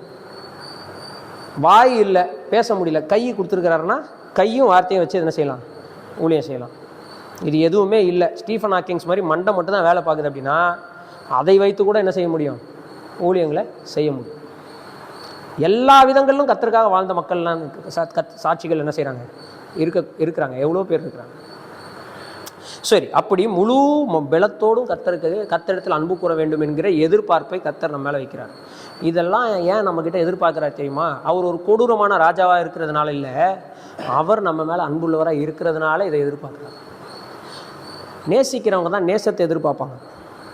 கொடூர ஆட்சியாளன் வெறும் இதை மட்டும்தான் எதிர்ப்பான், லாயல்ட்டி மட்டும்தான் எதிர்பார்ப்பான். எனக்கு விசுவாசமாக இருக்கணும்னு மட்டும்தான் எதிர்பார்ப்பான். யார்? ஒரு ஆட்சியாளன். ஆனால் கர்த்தர் வந்து தகப்பனாக இருக்கிறதுனால, அவர் நம்ம நேசிக்கிறதுனால, அவர் என்னை லவ் பண்ணுங்கன்னு கேட்குறார். என்னிடத்தில் அன்பு கூர்வாயாக அப்படின்னு சொல்கிறார். அவர் வந்து அவரை தவிர வேறு யாரையும் நம்ம நேசிக்காத மாதிரி நமக்குள்ளே ப்ரோக்ராம் பண்ணி நம்ம ரோபோட்ஸ் மாதிரி உருவாக்கியிருக்க முடியும். ஆனால் அவர் அப்படி செய்யலை. முழு மனதோடு அன்பு கூறணும்னா, முழு இருதயத்தோடு அன்பு கூறணும்னா, அது நம்முடைய விருப்பத்தினால் அது நடக்கணும். அதனால தான் அந்த சுய சித்தத்தை கர்த்தர் நம்ம கொடுத்து என்ன செய்திருக்கிறார், படைத்திருக்கிறார். சரி, இந்த இடத்துல இதை நம்ம நிறுத்திடுவோம். இப்போது 4வது முக்கியமான விஷயம், இது ஏற்கனவே நம்ம படிச்சிட்டோம், பட் எக்ஸ்பிளைன் பண்ணல. என்னென்னா, உணவு பழக்க வழக்கங்களை கர்த்தர் அவர்களுக்கு தருகிறார். அது லேவியராகமம் 11வது அதிகாரத்தில் சொல்லப்பட்டிருக்கிற எல்லா உணவு பழக்க வழக்கங்களை மறுபடியும் இங்கே கர்த்தர் என்ன செய்கிறார், சொல்லிக் கொடுக்குறார். அதில் கவனிக்க வேண்டிய ஒரு பகுதியை மட்டும் வாசிக்கலாம். 14வது அதிகாரம் 28, 29 வாசிங்க. 14, 28 and 29. உபாகமம் 14, 28, 29 மட்டும் வாசிங்க. உணவு பழக்க வழக்கங்களில் மீதியெல்லாம் நமக்கு தெரியும், எது சாப்பிடணும் எதை சாப்பிடக்கூடாது அப்படின்னு சொல்லுவார். இது கொஞ்சம் வித்தியாசமாக உங்களுக்கு சொல்கிறாரு பாருங்க. 14, 14, 28, 29 வாசிங்க. வருஷத்தின் முடிவிலே அவ்வருஷத்தில் உனக்கு வந்த பலன் எல்லாவற்றிலும் தசமபாகத்தை பிரித்து உன் வாசல் கல்வி வைக்க கடவாய். லேவியனுக்கு உன்னோட பங்கு சுதந்திரமும் இல்லாதபடினால் அவனும் உன் வாசலில் இருக்கிற பரதேசியும் திக்கற்றவனும் விதவையும் வந்து புசித்து திருப்தி அடைவார்களாக. பாருங்களேன், அப்போ கர்த்தர் ஒரு கான்செப்ட் சொல்றாரு. அந்த கான்செப்டை நம்ம இன்னைக்கு காமன் என்ன சொல்றது, ஒரு நவீன காலத்தில் அதை நம்ம இப்படி சொல்லலாம், ஃபுட் பேங்க். இதெல்லாம் கிறிஸ்தவர்களாகிய நாம் பண்ணுறதே கிடையாது, பண்ணால் நல்லாயிருக்கும். ஃபுட் பேங்க் அப்படின்னா என்னது சொல்லுங்கப்பா, என்ன சொல்கிறார் கர்த்தர்? திரும்ப வாசிங்க. 3ஆம் வருஷத்தின் முடிவிலே அவ்வருஷத்தின் உனக்கு ஒவ்வொரு டைமும் நீ 3 வருஷம் உழைச்சி பலன் வருது இல்லையா, அதில் 3ஆவது வருஷம் அதில் என்ன பண்ணு, ஒரு வருஷத்து ஃபுல்லாக உனக்கு இது வருது இல்லையா, இது கிராப்ஸ் அறுவடை வரும்போது அதில் 10ல் ஒரு பங்கு எடுத்து வச்சிரு. எடுத்து அதில் யார் யாரெல்லாம் சாப்பிடலாம் அப்படின்னு அதை வாசலில் வைக்கணுமா? எங்கே வைக்கணும்? வாசலில் வச்சு. அந்த வாசலில் வைக்கிறது யார் யாரெல்லாம் பயன்படுத்தலாம்? லேவியன் அப்படின்றவன் ஆசாரியன். அவனுக்கு உனக்கு நடுவில் உனக்கு இருக்கிற மாதிரி லேண்ட் இல்லை, அதனால அவன் சாப்பிடலாம். அதுக்கப்புறம் உன் வாசலில் பரதேசினா யாருன்னா ஃபாரினர். பரதேசினா மற்ற ஜாதியார், மற்ற இனத்தார். இஸ்ரவேல் நடுவில் அவங்க வாழ முடியாது, அவங்களுக்கு உள்ள வந்து என்ன இல்லை, சுதந்திரம் இல்லை. ஸோ அவங்க வழிபோக்கர்களாக வந்து போகக்கூடியவர்களாக, 1 நாள் 2 நாள் தங்கக்கூடியவர்களாக இருப்பாங்க. அவங்க எல்லாம் எங்கேருந்து சாப்பிட்டுக்கலாம்? அவன்கிட்டலாம் காசு வாங்கி சாப்பாடு கொடுக்காதுன்னு சொல்கிறேன், புரியுதுங்களா? அது மட்டும் இல்லை, திக்கற்றவர்னா தகப்பன் இல்லாதவர் அர்த்தம். இங்கிலீஷில் வாசிங்கன்னா ஃபாதர்லெஸ்ன்னு இருக்கும். திக்கற்றவர்கள் அது அனாதைகள்னு டிரான்ஸ்லேட் பண்ணால் மனசு கஷ்டமாகுன்றதுனால டிரான்ஸ்லேஷன் பண்ணக்கூடிய தேவ பிள்ளைகள் அந்த திக்கற்றவர்கள்ன்ற வார்த்தையை பயன்படுத்திட்டாங்க, சரிங்களா? தகப்பனற்றவர்கள் அதான் வந்து திக்கற்றவர்கள். தமிழ் இங்கிலீஷ் பைபிள் வாசிங்கன்னா ஃபாதர்லெஸ்ன்னு இருக்கும். ஓகே, ஸோ அப்போனா என்ன அர்த்தம்? தகப்பன் தாய் இல்லாதவர்களாக இருக்கிறவர்களுக்கு அந்த சாப்பாடு இப்போ வரும். அப்புறம் அதுக்கப்புறம் பார்த்தீங்கன்னா கணவன் இல்லாதவர்களாக இருக்கிறவர்கள் அதை சாப்பிடலாம். இதுக்கு கூட கர்த்தர் தசம்பாகம் எடுக்க சொல்கிறார். ஏன்னா இந்த காலத்தில் நம்ம வெறும் தசம்பாகம் ஊழியக்காரர்களுக்கு மட்டும்தான் போகுது. அது கூட இந்த காலத்தில் சபையில் எங்கேயும் யாரும் தரதில்லை. அதான் இல்லை, நான் என்ன சொல்கிறேன்னா இந்த காலத்தில் ஊழியக்காரங்களுக்கே யாரும் தரது இல்லைங்கய்யா. இப்போல்லாம் வந்து என்ன ஆகி போச்சுன்னா, இந்த ஊழியக்காரங்கள்லாம் வந்து ரொம்ப மோசம்.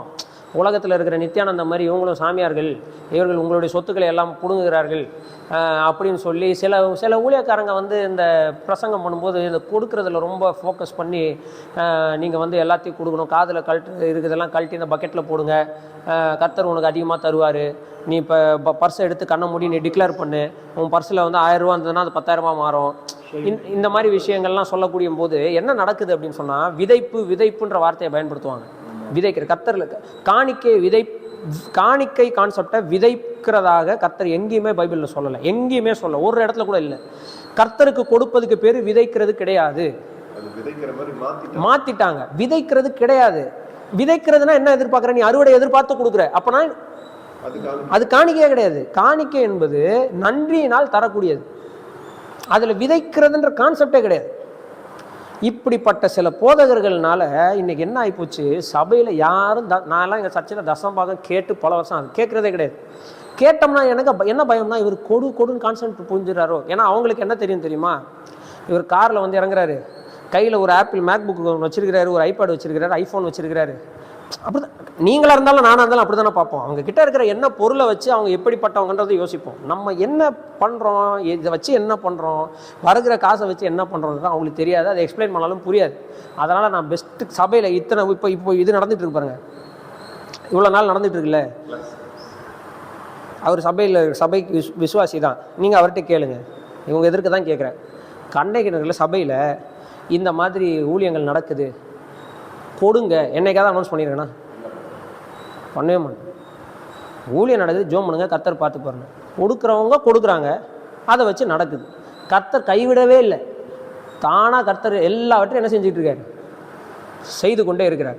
ரொம்ப கடினமாக நாளைக்கு என்ன பண்ணுறதுன்னு யோசிக்கிற அன்றைக்கி நைட்டு மறுநாள் காலையில் கரெக்டாக அன்றைக்கெல்லாம் பார்த்தீங்கன்னா டீ போடுறதுக்கு டீ தூள் இல்லை, டீ தூள் அன்றைக்கி காலையில் வாங்க முடியல. என்னடா இது அப்படின்னு யோசிக்கிறேன். கரெக்டாக பென்சன் ஐயா பார்த்தீங்கன்னா ஒரு டீ தூளோட வராரு. யார்? நம்ம பென்சன் ஐயா டீ தூளோட வந்துட்டார். அப்படியே ஓடிச்சு. அதுக்கப்புறம் டீ தூள் வாங்கிட்டோம். நான் என்ன சொல்ல வரேன்னா, எல்லாவற்றையும் கர்த்தர் அருமையாக செய்யக்கூடியவராக இருக்கிறார். ஏன் இதை நான் சொல்கிறேன் அப்படின்னு சொன்னால், இந்த காணிக்கை கான்செப்ட் இருக்குல்ல, இது கொஞ்சம் நம்ம மாற்றி பழகணும்.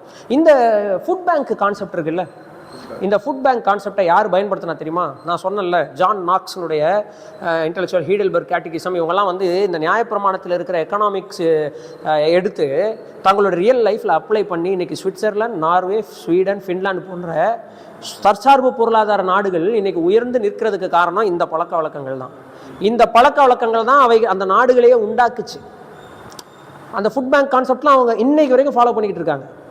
ஒட்டுமொத்த வருஷத்தினுடைய இதில் அவங்க வந்து சம் பர்சன்டேஜ் வந்து கவர்மெண்ட்டுக்கு டேக்ஸ் கொடுக்குறாங்கன்னா அந்த டேக்ஸை வச்சு எல்லாரையும் கவர்மெண்ட் பார்த்துக்கிறான். மேலே சொன்ன எல்லா லிஸ்ட்டையும் கவர்மெண்ட்டே பார்த்துக்கிறான். இதைத்தான் கர்த்தர் வந்து இஸ்ரவேல் ஜனங்களுக்கு சொல்லி கொடுக்குறாரு. எவ்வளோ அழகான ஒரு கான்செப்ட். இப்போ நான் அனாதன், யாராவது எனக்கு சாப்பாடு கிடைக்கலன்னு யாராவது இருப்பானா? அப்போது இந்த கான்செப்ட் வந்து ரொம்ப அருமையான கான்செப்ட். இந்த மாதிரி நீங்கள் வாசிங்க அப்படின்னு சொன்னால் பாருங்கள், 14:22-27 பாருங்கள். நீ உன் தேவனாகிய கர்த்தருக்கு எப்பொழுதும் பயந்திருக்க பழகும்படிக்கு வருஷந்தோறும் நீ விதைக்கிற விதைப்பிலே வயலில் விளையும் எல்லா படைகளிலும் தசமபாகத்தை பிரித்து உன் தேவனாகிய கர்த்தர் தமது நாமம் விளங்கும்படி தெரிந்து கொள்ளும் ஸ்தானத்திலே உன் தானியத்திலும் உன் திராட்சை ரசத்திலும் உன் எண்ணெயிலும் தசமபாகத்தையும் உன் ஆடு மாடுகளின் தலையீடுகளையும் அவருடைய சந்நிதியில் புதுப்பாயாக. உன் தேவநாயக கர்த்தர் உன்னை ஆசீர்வதிக்கும் காலத்தில் உன் தேவநாயக கர்த்தர் தமது நாம விளங்கும்படி தெரிந்து கொண்ட ஸ்தானம் உனக்கு வெகு தூரமா இருக்கிறதுனால்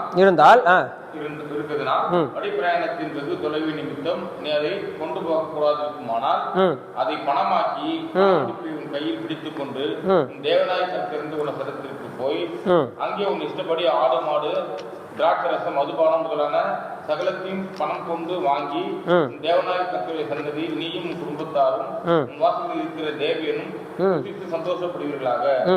தேவியனுக்கு உன்னோட பங்கும் சுதந்திரம் இல்லாதபடியால் அவனை கைவிடாயாக. 3ஆம் வருஷத்தின் அதுக்கடுத்து வர இப்போ பாருங்க, வருஷத்துக்கு ஒரு முறை எல்லாரும் வாங்கடா, கர்த்தருடைய சமூகத்தில் உட்காந்து எல்லாரும் சாப்பிடுங்க. இதுக்குன்னு என்ன செய்யுங்க, வருஷத்தில் 10 பங்கு எடுத்து வைங்கன்ற. இதெல்லாம் எவ்வளோ பெரிய விஷயம் தெரியுமா? இதைத்தான் நம்ம வந்து என்ன செய்கிறோம் அப்படின்னு சொன்னால், நம்ம சபைகள் ஐக்கிய விருந்துகள் அப்படின்னு சொல்லி மாதத்துக்கு ஒரு முறை வாங்க எல்லாரும் ஒன்றா உட்காந்து சாப்பிடுவோம்லாம் சொல்கிறோம். இதுக்கெல்லாம் இன்றைக்கி நிறைய பேர் இம்பார்ட்டன்ஸ் கொடுக்குறதே கிடையாது. எல்லாம் ஆன்லைன் ஆகிப்போச்சு. பிரதர் ஆன்லைனில் வைங்க பிரதர் மீட்டிங்கு. ஆன்லைனில் எப்படியா சாப்பாடு சாப்பிட முடியும்? இன்றைக்கி சாப்பாடு சாப்பிட்றதுக்கு அப்படின்னா அதுக்கு கஷ்டப்பட்டுக்கிறாங்க. நம்ம எல்லாத்துக்கும் வேறு சோறு எடுத்துகிட்டு போகணுமா சாப்பிடணும், இதெல்லாம் யோசிச்சு பாருங்கள். எவ்வளோ அன்பின் விருந்துகள், இதெல்லாம் ரொம்ப முக்கியம் ஐக்கியத்தில். இன்னைக்கு கிட்டத்தட்ட போஸ்ட் கோவிட் சிண்ட்ரோமில் இது ஒன்று சரிங்களா. என்னதுன்னா ஃபிசிக்கல் ப்ரெசன்ஸ், ஒருவர் விசாரித்துக் கொள்வதற்கான வாய்ப்புகள் இன்னைக்கு குறைந்து போய்விட்டது. மீட்டிங்குன்னு வச்சாலே யாரும் வரமாட்டேங்கிறாங்க.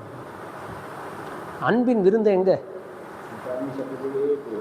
அவங்க குடும்பம், அவங்க பிள்ளைங்க, அவ்வளோ. ஆனால் இதெல்லாம் கர்த்தர் டைம் எடுக்க சொல்றாரு. வருஷத்துக்கு ஒரு முறை வாங்கன்னு சொல்றாரு. இதுக்காகவே பண்டிகைகளை வைக்கிறார் கர்த்தர் இல்லையா? கூட அதாவது 3 பண்டிகைக்கு அவங்க வந்தே ஆகணும். அதாவது இஸ்ரவேலில் இருக்கிற எல்லா ஆண்களும் கண்டிப்பாக வந்தாகணும். எதுக்கு? 3 பண்டிகைக்கு. 1 பஸ்கா பண்டிகை வந்துடணும், அதுக்கப்புறம் புளிப்பிலாப்ப பண்டிகைக்கு வந்துடணும், 3வது கூடார பண்டிகை கூடாரம் போட்டு அதில் வாழணும். எதுக்கு? ஞாபகம் வைக்கிறதுக்கு. எகிப்திலேருந்து அவங்க வரும்போது கூடாரத்தில் குடியிருந்தாங்கன்றதை ஞாபகம் வச்சுக்கிறதுக்கு வாங்கணும். எவ்வளோ நல்லா இருக்கும்ல எல்லாரும் ஒன்றா வந்து உட்காந்து. அதுதான் சொல்கிறேனே, இன்றைக்கே கூட பாருங்க, இந்துக்கள் கூட அந்த பொங்கல் பண்டிகைக்கப்போ அவங்க எதுக்காக ஊருக்கு போகிறாங்க? காணும் பொங்கல்னு ஒரு நாள் எதுக்கு வச்சுருக்காங்க? அன்றைக்காவது ஊரில் போய் எல்லாரையும் என்ன செய்யணும், வருஷத்துக்கு ஒரு தடவை பார்க்கணுன்றதுக்காக தான் வைக்கிறாங்க காணும் பொங்கல்ன்றது. கர்த்தர் வந்து இதை கான்செப்ட்லாம் முன்னாடியே சொல்லிட்டார். எல்லாரும் ஒன்றா உட்காருங்க சாப்பிடுங்க. அதில் சொல்கிறாரு பாருங்களேன், எல்லாரும் கர்த்தருடைய சந்நிதியில் வந்து பூசிங்க. சரி, அங்கேருந்து இந்த ஆடு மாடுகள்லாம் தூக்கிட்டு உன்னால் வர முடியாது, வருஷம் ஃபுல்லாக சேர்த்து வச்சுட்டு அதை விற்று காசு ஆகிட்டு காசோடு எடுத்துகிட்டு இங்கே வந்து வாங்கி இங்கே உட்காந்து என்ன செய்ய சாப்பிடு. ஆனால் நீ வந்துடணும். நீ தூரமான தேசத்தில் இருந்தால் கூட எங்கே வந்துடணும்? வருஷத்துக்கு ஒரு முறை இங்கே வந்துடணும் அப்படின்னு சொல்கிறாரு. ஃபிசிக்கல் ப்ரெசன்ஸ் இது, அதாவது கர்த்தருடைய சமூகத்தில் ஃபிசிக்கலாக வந்து அப்பியர் ஆகிற விஷயம் வந்து ரொம்ப முக்கியம். சவுத் சைடில் இருக்குது, பட் சவுத் சைடில் வந்து அது வந்து ஒரு பண்டிகையாக மட்டும்தான் இருக்கே தவிர ஐக்கியம்லாம் கிடையாது. இதில் வந்து யார் எவ்வளோ கொடுக்குறாங்க கூட பேர் எழுதி போட்டு, ஐயோ அது வேற. அவர் வந்து 20-50 டியூப் லைட்டுக்கு காசு கொடுத்தார், சகோதரர் பெர்னாண்டஸ் அவர்களுக்கு வாழ்த்துக்கிறோம். ஆமாம், அதான் வந்துடுறாங்க, எல்லாம் பண்ணுறாங்க, கடைசியில் போகிறதுக்கு முன்னாடி அடிச்சுக்கிறாங்க. அது ஒன்று தான் பிரச்சனை இருக்குது. அதுலேயும் எப்படி வராங்க அப்படின்னா, அந்தந்த அதில் அதில் வேற அதில் என்ன ரொம்ப முக்கியமாக ஊரில் பண்ணுறாங்க அப்படின்னா ஜாதி ஜாதியாக கூடுறாங்க. அப்படி கர்த்தர் இங்கே சொல்லலை. எல்லா கோத்திரத்தாரும் ஒன்றா சேர்ந்து கூடுங்கன்னு தான் சொல்கிறாரு. இல்லை நான் ரூபன் கோத்திரம் மட்டும் தான் நான் தனியாக வந்து கூடுவேன்லாம் கர்த்தர் அங்கே சொல்லலை. எல்லாரும் ஒன்று சேர வேண்டும். இதில் யாரும் பெரியவர்கள் யாரும் சிறியவர்கள் கிடையாது. ஆனால் அப்படி இல்லை. சவுத்தில் போனீங்கன்னா ஒரு குறிப்பிட்ட ஜாதிக்குன்னு ஒரு சர்ச்சு, ஒரு குறிப்பிட்ட ஜாதி, காம்பவுண்டுக்கு இந்த பக்கம் பெரிய ஜாதி, காம்பவுண்டுக்கு இந்த பக்கம் சிறிய ஜாதி, எங்கேயும் ஒரு கலர் இருக்கும், இங்கேயும் கலர் இருக்கும். ஒரு ஆள் நடுவில் வந்து நின்று ரெண்டு கலரையும் பார்த்தானா விளக்கம் புரிஞ்சிடும். என்ன சொல்கிறேன், இந்த காம்பவுண்டு நடுவில் நின்றுட்டு இந்த பக்கம் ரெண்டு கலரையும் பார்த்தாலே ஒரு ஆளுக்கு விளக்கம் புரிஞ்சிடும். ஆமாம், இதுக்கு மேலே எதுக்கு அந்த கோஷ்டிக்கு போகிறாங்க? சரி, இப்போ நம்ம பார்த்த விஷயம் என்னன்னா, அந்த ஃபுட் பேங்க் இதெல்லாம் ஒரு புதிய கான்செப்ட் கர்த்தர் வந்து இங்கே கொண்டு வர்றாரு. இதெல்லாம் லேவியராகமத்தில் இல்லை. இதை கர்த்தர் வந்து இங்கே கொண்டு வர்றாரு, இங்கே சொல்கிறார், மோசே மூலமாக சொல்கிறார். இது மெயினாக எதுக்கு தெரியுமா? தேசத்தில் ஒருவனும் பிச்சைக்காரனாக இருக்கக்கூடாது. ஏழ்மையை ஒழிப்போம் அப்படின்னா இதுதான் அருமையான மெத்தட். எல்லாரும் என்ன பண்ணணும்னா குறிப்பிட்ட அமௌண்ட் வந்து அவங்களுக்குன்னு எடுத்து வச்சுட்டு எப்படி நம்ம மீதி ஆக்குவோம்ல, நம்ம சாப்பிட்ற சாப்பாட்டை டெய்லியும் அட்லீஸ்ட் ஒரு 10% மீதி ஆகிறது வாய்ப்பு இருக்குது. அதை மொத்தமாக சேர்த்து வச்சு, அதை மீதி ஆகிறது இல்லை, ஒட்டு மொத்தமாக அவங்களுக்குன்னு ஒரு தசம பாகத்தை எடுத்து வச்சு அதை நாம் மற்றவர்களுக்கு பயன்படுத்துறதுக்கு என்ன செய்யலாம், கொடுக்கலாம். ஆக்சுவலி இந்த தசம பாகம்ன்றது ஒரு அருமையான கான்செப்ட். எப்படி நான் சொல்கிறேன்னா, இதை இந்த சுவிட்சர்லாந்து தேசத்தினுடைய நார்வே, அதாவது ஸ்காண்டினேவியன் நேஷன்ஸ், இவங்கெல்லாம் Scandinavian countries, Norway, Sweden, Finland, Switzerland, இந்த இந்த இந்த லேண்டெல்லாம் இருக்குல்ல, இந்த லேண்டுன்னு வர கண்ட்ரிஸ்லாம் ஸ்காண்டினேவியன் கண்ட்ரிஸ்னு சொல்லுவாங்க. ஸ்காண்டினேவியன் நேஷன்ஸ் இல்லை, ஸ்காண்டினேவியன்றது அவங்க லாங்குவேஜுடைய மூலம். ஸோ ஸ்காண்டினேவியன் லாங்குவேஜஸ்ன்னு சொல்லுவாங்க, அவங்க பேசுகிற லாங்குவேஜஸ். அந்த கண்ட்ரிஸ் எல்லாம் வந்து இந்த நியாயப்பிரமாணத்திலேருந்து தான் இந்த சட்டத்திட்டங்கள்லாம் எடுத்து அவர்களுக்கென்று அதை மாற்றிக்கொண்டதுனால தான் அவங்க வளர்ந்து நிற்கிறாங்க. அதில் ரொம்ப முக்கியமான கன்சர்ன் அவங்களுடைய தசம பாகத்தில் வந்து ரொம்ப முக்கியமான விஷயம். அதை மட்டும் எக்ஸ்பிளைன் பண்ணிட்டு முடிச்சிடுறேன். அதனால் தசம பாகம், டைத் அப்படின்னா என்னது? 10 அதான் தமிழில் அது தசம பாகம் அப்படின்னா தைத் அப்படின்னா 10 ஈக்குவல் பார்ட்ஸ்னு அர்த்தம். Equal parts. இப்போ என்ன பண்ண சொல்கிறார் கர்த்தர்னா, ஒட்டுமொத்த வருமானம் ஒரு மாதம் வருதுன்னு வச்சுக்கோங்களேன், 10 பாகங்களாக பிரித்துக்கொள், அதில் ஒன்றை கர்த்தருக்கென்று வைத்துரு. இப்போ 9 பாகங்கள் இருக்கா, இந்த 9 பாகங்களில் 1 கடன் கொடுக்கணுமா கொடுத்துரு, 2 சேர்த்து வைக்கணுமா வச்சுக்கோ, 3 மளிகை சாமானுக்கு, 4 இதுக்கு, 5 இதுக்கு, 6 இதுக்கு, 7 இதுக்கு, 8 இதுக்கு, 9 இதுக்குன்னு பிரித்து வாழ்ந்தோம்னா எப்படி இருக்கும்? நம்ம இப்படி ஸ்டார்டிங்லேருந்து வாழாததுனால நமக்கு அது தெரியல. நம்ம எல்லாரும் தசம பாகம் ஊழியக்காரனுக்கு கொடுக்கணுமா, சர்ச்சுக்கு கிடையாதுங்க. அது கிடையாதுங்க கான்செப்ட். 9 பாகங்கள் உனக்கு, அதை தான் சொல்ல வராரு அவர். அதில் this is a saving method and handling method. இது வந்து என்னது, ஒரு மேனேஜ்மெண்ட். இது மேனேஜ்மெண்ட், ஃபினான்ஷியல் மேனேஜ்மெண்ட்டை கர்த்தர் கற்றுக் கொடுக்குறாரு. டைத் அப்படின்ற வார்த்தைக்கு அர்த்தம் 10 ஈக்குவல் பார்ட்ஸ், 10 சம பாகங்கள். தசம பாகம் 10 சம பாகங்களா, சமபாகம் 10 பாகமாக பிரிச்சுக்கோங்க.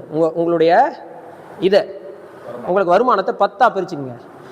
9 தேவைகள் உனக்கு இருக்குது, 9 விதமான தேவைகள் உனக்கு இருக்கும். அதுக்கு நீ அதை வச்சுக்கோ. அதில் 1 சேவிங்ஸுக்கு வச்சுக்கோ. ஒன்றே கொண்டு போய் எங்கே கொடுத்துருங்க, கர்த்தருக்குன்னு கொடுத்துருன்னு சொல்கிறார்.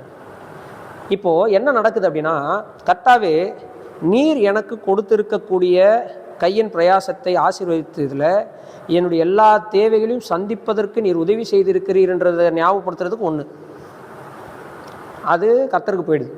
மீதி 9ல் ஒன்றுத்தையும் நம்ம நன்றியோடு என்ன செய்ய முடியும், பயன்படுத்த முடியும். இப்போது இவ்வளோ நாள் நம்ம ஒரு மாதிரி ஃபண்டை மேனேஜ் பண்ணிட்டு டக்குன்னு இந்த ப்ராசஸ்க்குள்ளே உள்ளே வர்றது கஷ்டம். ஆனால் ஒன்ஸ் நம்ம ஸ்டார்ட் பண்ணி இதை ஃபாலோ பண்ண ஆரம்பித்தோம்னா அந்த சுவிட்சர்லாந்து மாதிரியான உயரம் நம்மளும் என்ன செய்ய முடியும், தொட முடியும். இதெல்லாம் நம்ம சொன்னோம்னா நம்மளை பைத்தியக்காரன்னு சொல்லுவாங்க சர்ச்சு பாஸ்டர்ஸு. அதனால் இதோட நிறுத்திட்டு அடுத்த பாகத்துக்கு போயிடுவோம். சொல்லுங்கள் பிரதர். இங்கே அவர் சொன்னாங்கன்னா, ஆண்டவர் வந்து என்ன சொல்கிறாங்க, எல்லாத்தையும் கொண்டு வாங்க, அதை பணமாக்கி கொண்டு களத்திற்கு போய் அங்கே ஒரு இஷ்டப்படி ஆடு மாடு திராட்சை ரசம் மதுபானத்தை ஆன் பண்ணுங்க சிஸ்டர் ஆன் பண்ணுங்க. சொல்லுங்க. மதுபானத்தை இன்க்ளூட் பண்ணுறாரு. இது அது எப்படி தேவசனத்துக்கு வந்து சந்தோஷமாக இருக்குன்றாரு. இல்லை மதுபானத்தை இன்க்ளூட் பண்ணுறாரு, அது எப்படி அது கொஞ்சம் நான் இது இப்போ படிச்சது இல்லை, எப்போ படிச்சுமே அது பழக்கம். ஒரு நிமிஷம். வசனம் சொல்லுங்க. 13, 20, 30 சார் 26.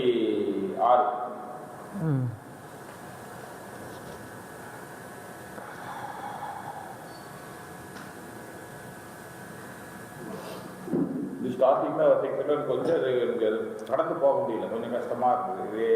இது எப்படி தேவசந்தி கொண்டு வர சொல்றாரு அப்படின்ட்டு யோசிச்சு. சரி ஒரே நிமிஷம். 13:26 சாரி 14:26 வச்சுங்க. உபாகம் 16:26.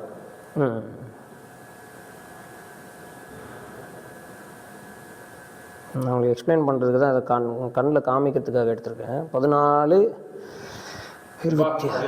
யா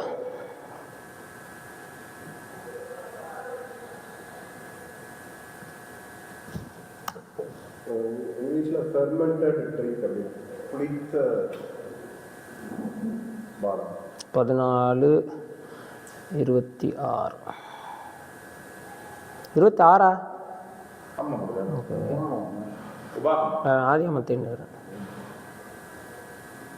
Deuteronomy 14:26.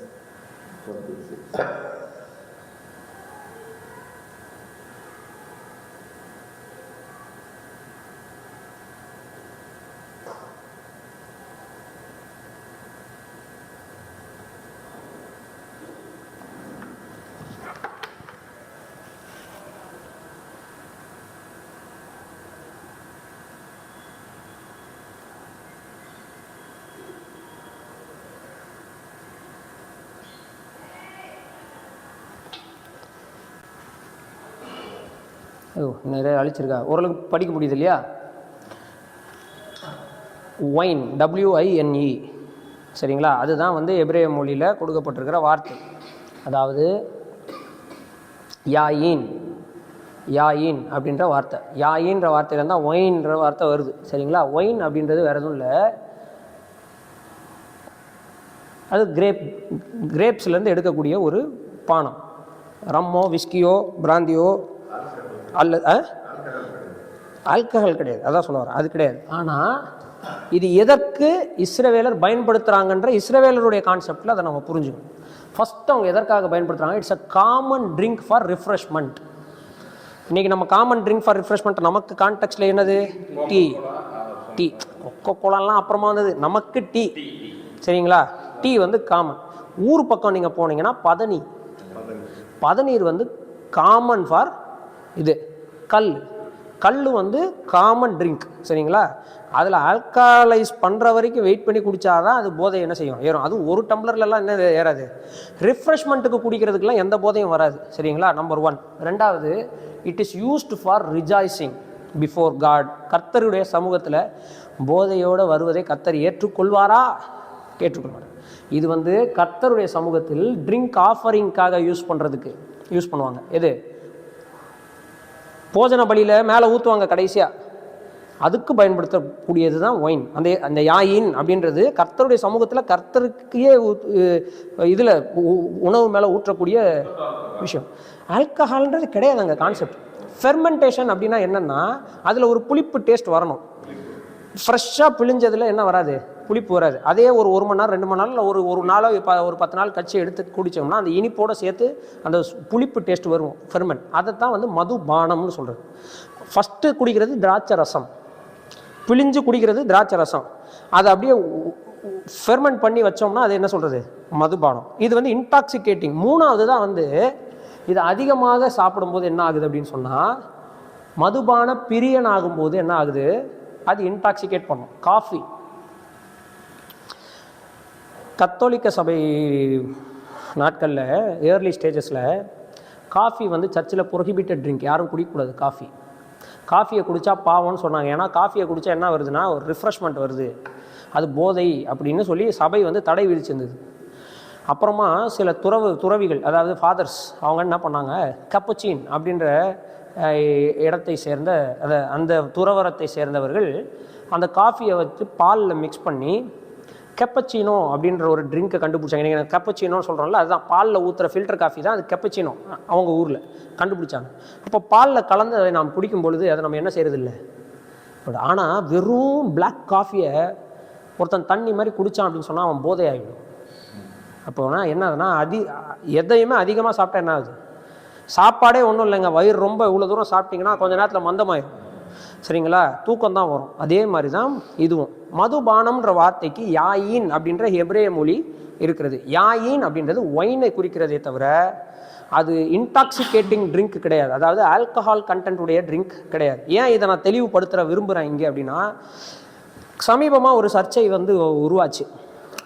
விஜய் ஆண்டனின்னு சொல்லக்கூடிய ஒரு சினிமா நடிகர் வந்து இயேசு கிறிஸ்துவே ஒயின் குடிச்சாருங்க, சரக்கடிச்சாரு, சரக்குன்ற வார்த்தையை பயன்படுத்திட்டு ஒயின்ன்ற வார்த்தையை சொல்லிட்டான். இயேசு கிறிஸ்து சரக்கடிச்சாருன்னா கேட்கறதுக்கு எப்படி இருக்குது? அதை காணா ஒரு கல்யாணத்தை வந்து அவன் சொல்கிறான். காணா ஒரு கல்யாணத்தில் அந்த ஆள் என்ன சொன்னான், இவ்வளோ நேரம் நீங்கள் வச்சுட்டு சிறப்பானதை கடைசியில் என்ன செஞ்சீங்க, கொடுத்தீங்க அப்படின்னு சொல்லி சொல்கிறான். ஒயின் அப்படின்றது நம்ம ஊருக்கு டீ மாதிரி அவங்க ஊரில் அவங்க சாப்பிட்ற திராட்சை பழத்துலேருந்து பிழிகிற டெய்லி வீட்டில் பயன்படுத்துகிற ஒரு ட்ரிங்க். யாராவது ரம்மையோ விஸ்கியோ பிராந்தியோ குழந்தைங்களுக்கு ஊற்றி கொடுப்போமா? இதை குழந்தைங்க குடிப்பாங்க.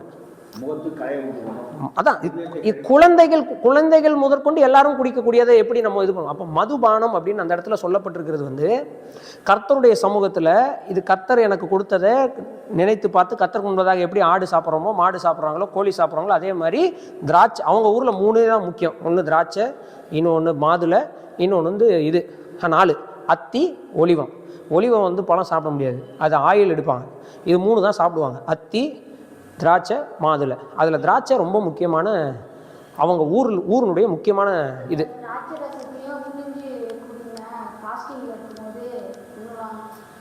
ஆமாம், அது மருந்தாகவும் பயன்படுத்தப்படுகிறது, சரிங்களா, மருந்தாகவும் பயன்படுத்தப்படுகிறது. அதான் அது வந்து டூ மச், சாப்பாடே டூ மச் சாப்பிடுங்கன்றன. நீங்கள் எதுக்கு திராட்சை ரசம் வரைக்கும் போகிறீங்க? பார்லி கஞ்சி குடிங்களா, பார்லி கஞ்சி வாங்கி, பார்லி கஞ்சி இருக்குல்ல, வயிறு சரியில்லாதப்போ பார்லி கஞ்சி கொடுப்பாங்க. பார்லி கஞ்சியே நீங்கள் வந்து ஒரு 4 மடக்கு குடிங்க, 4 செம்பு குடிச்சிருங்க. அது நீங்கள் அப்புறமா முடிவு பண்ணிக்கோங்க, அவர் பாவம் செஞ்சாரா இல்லையா, அவர் கரெக்டாக குடிச்சாரா தப்பாக குடிச்சாரா எல்லாம் அப்புறமா. விஷயம் என்னன்னா, எதுவும் அதிக என்னது அளவுக்கு மிஞ்சினால் அமிர்தமும் நஞ்சு, அவ்வளோதான்.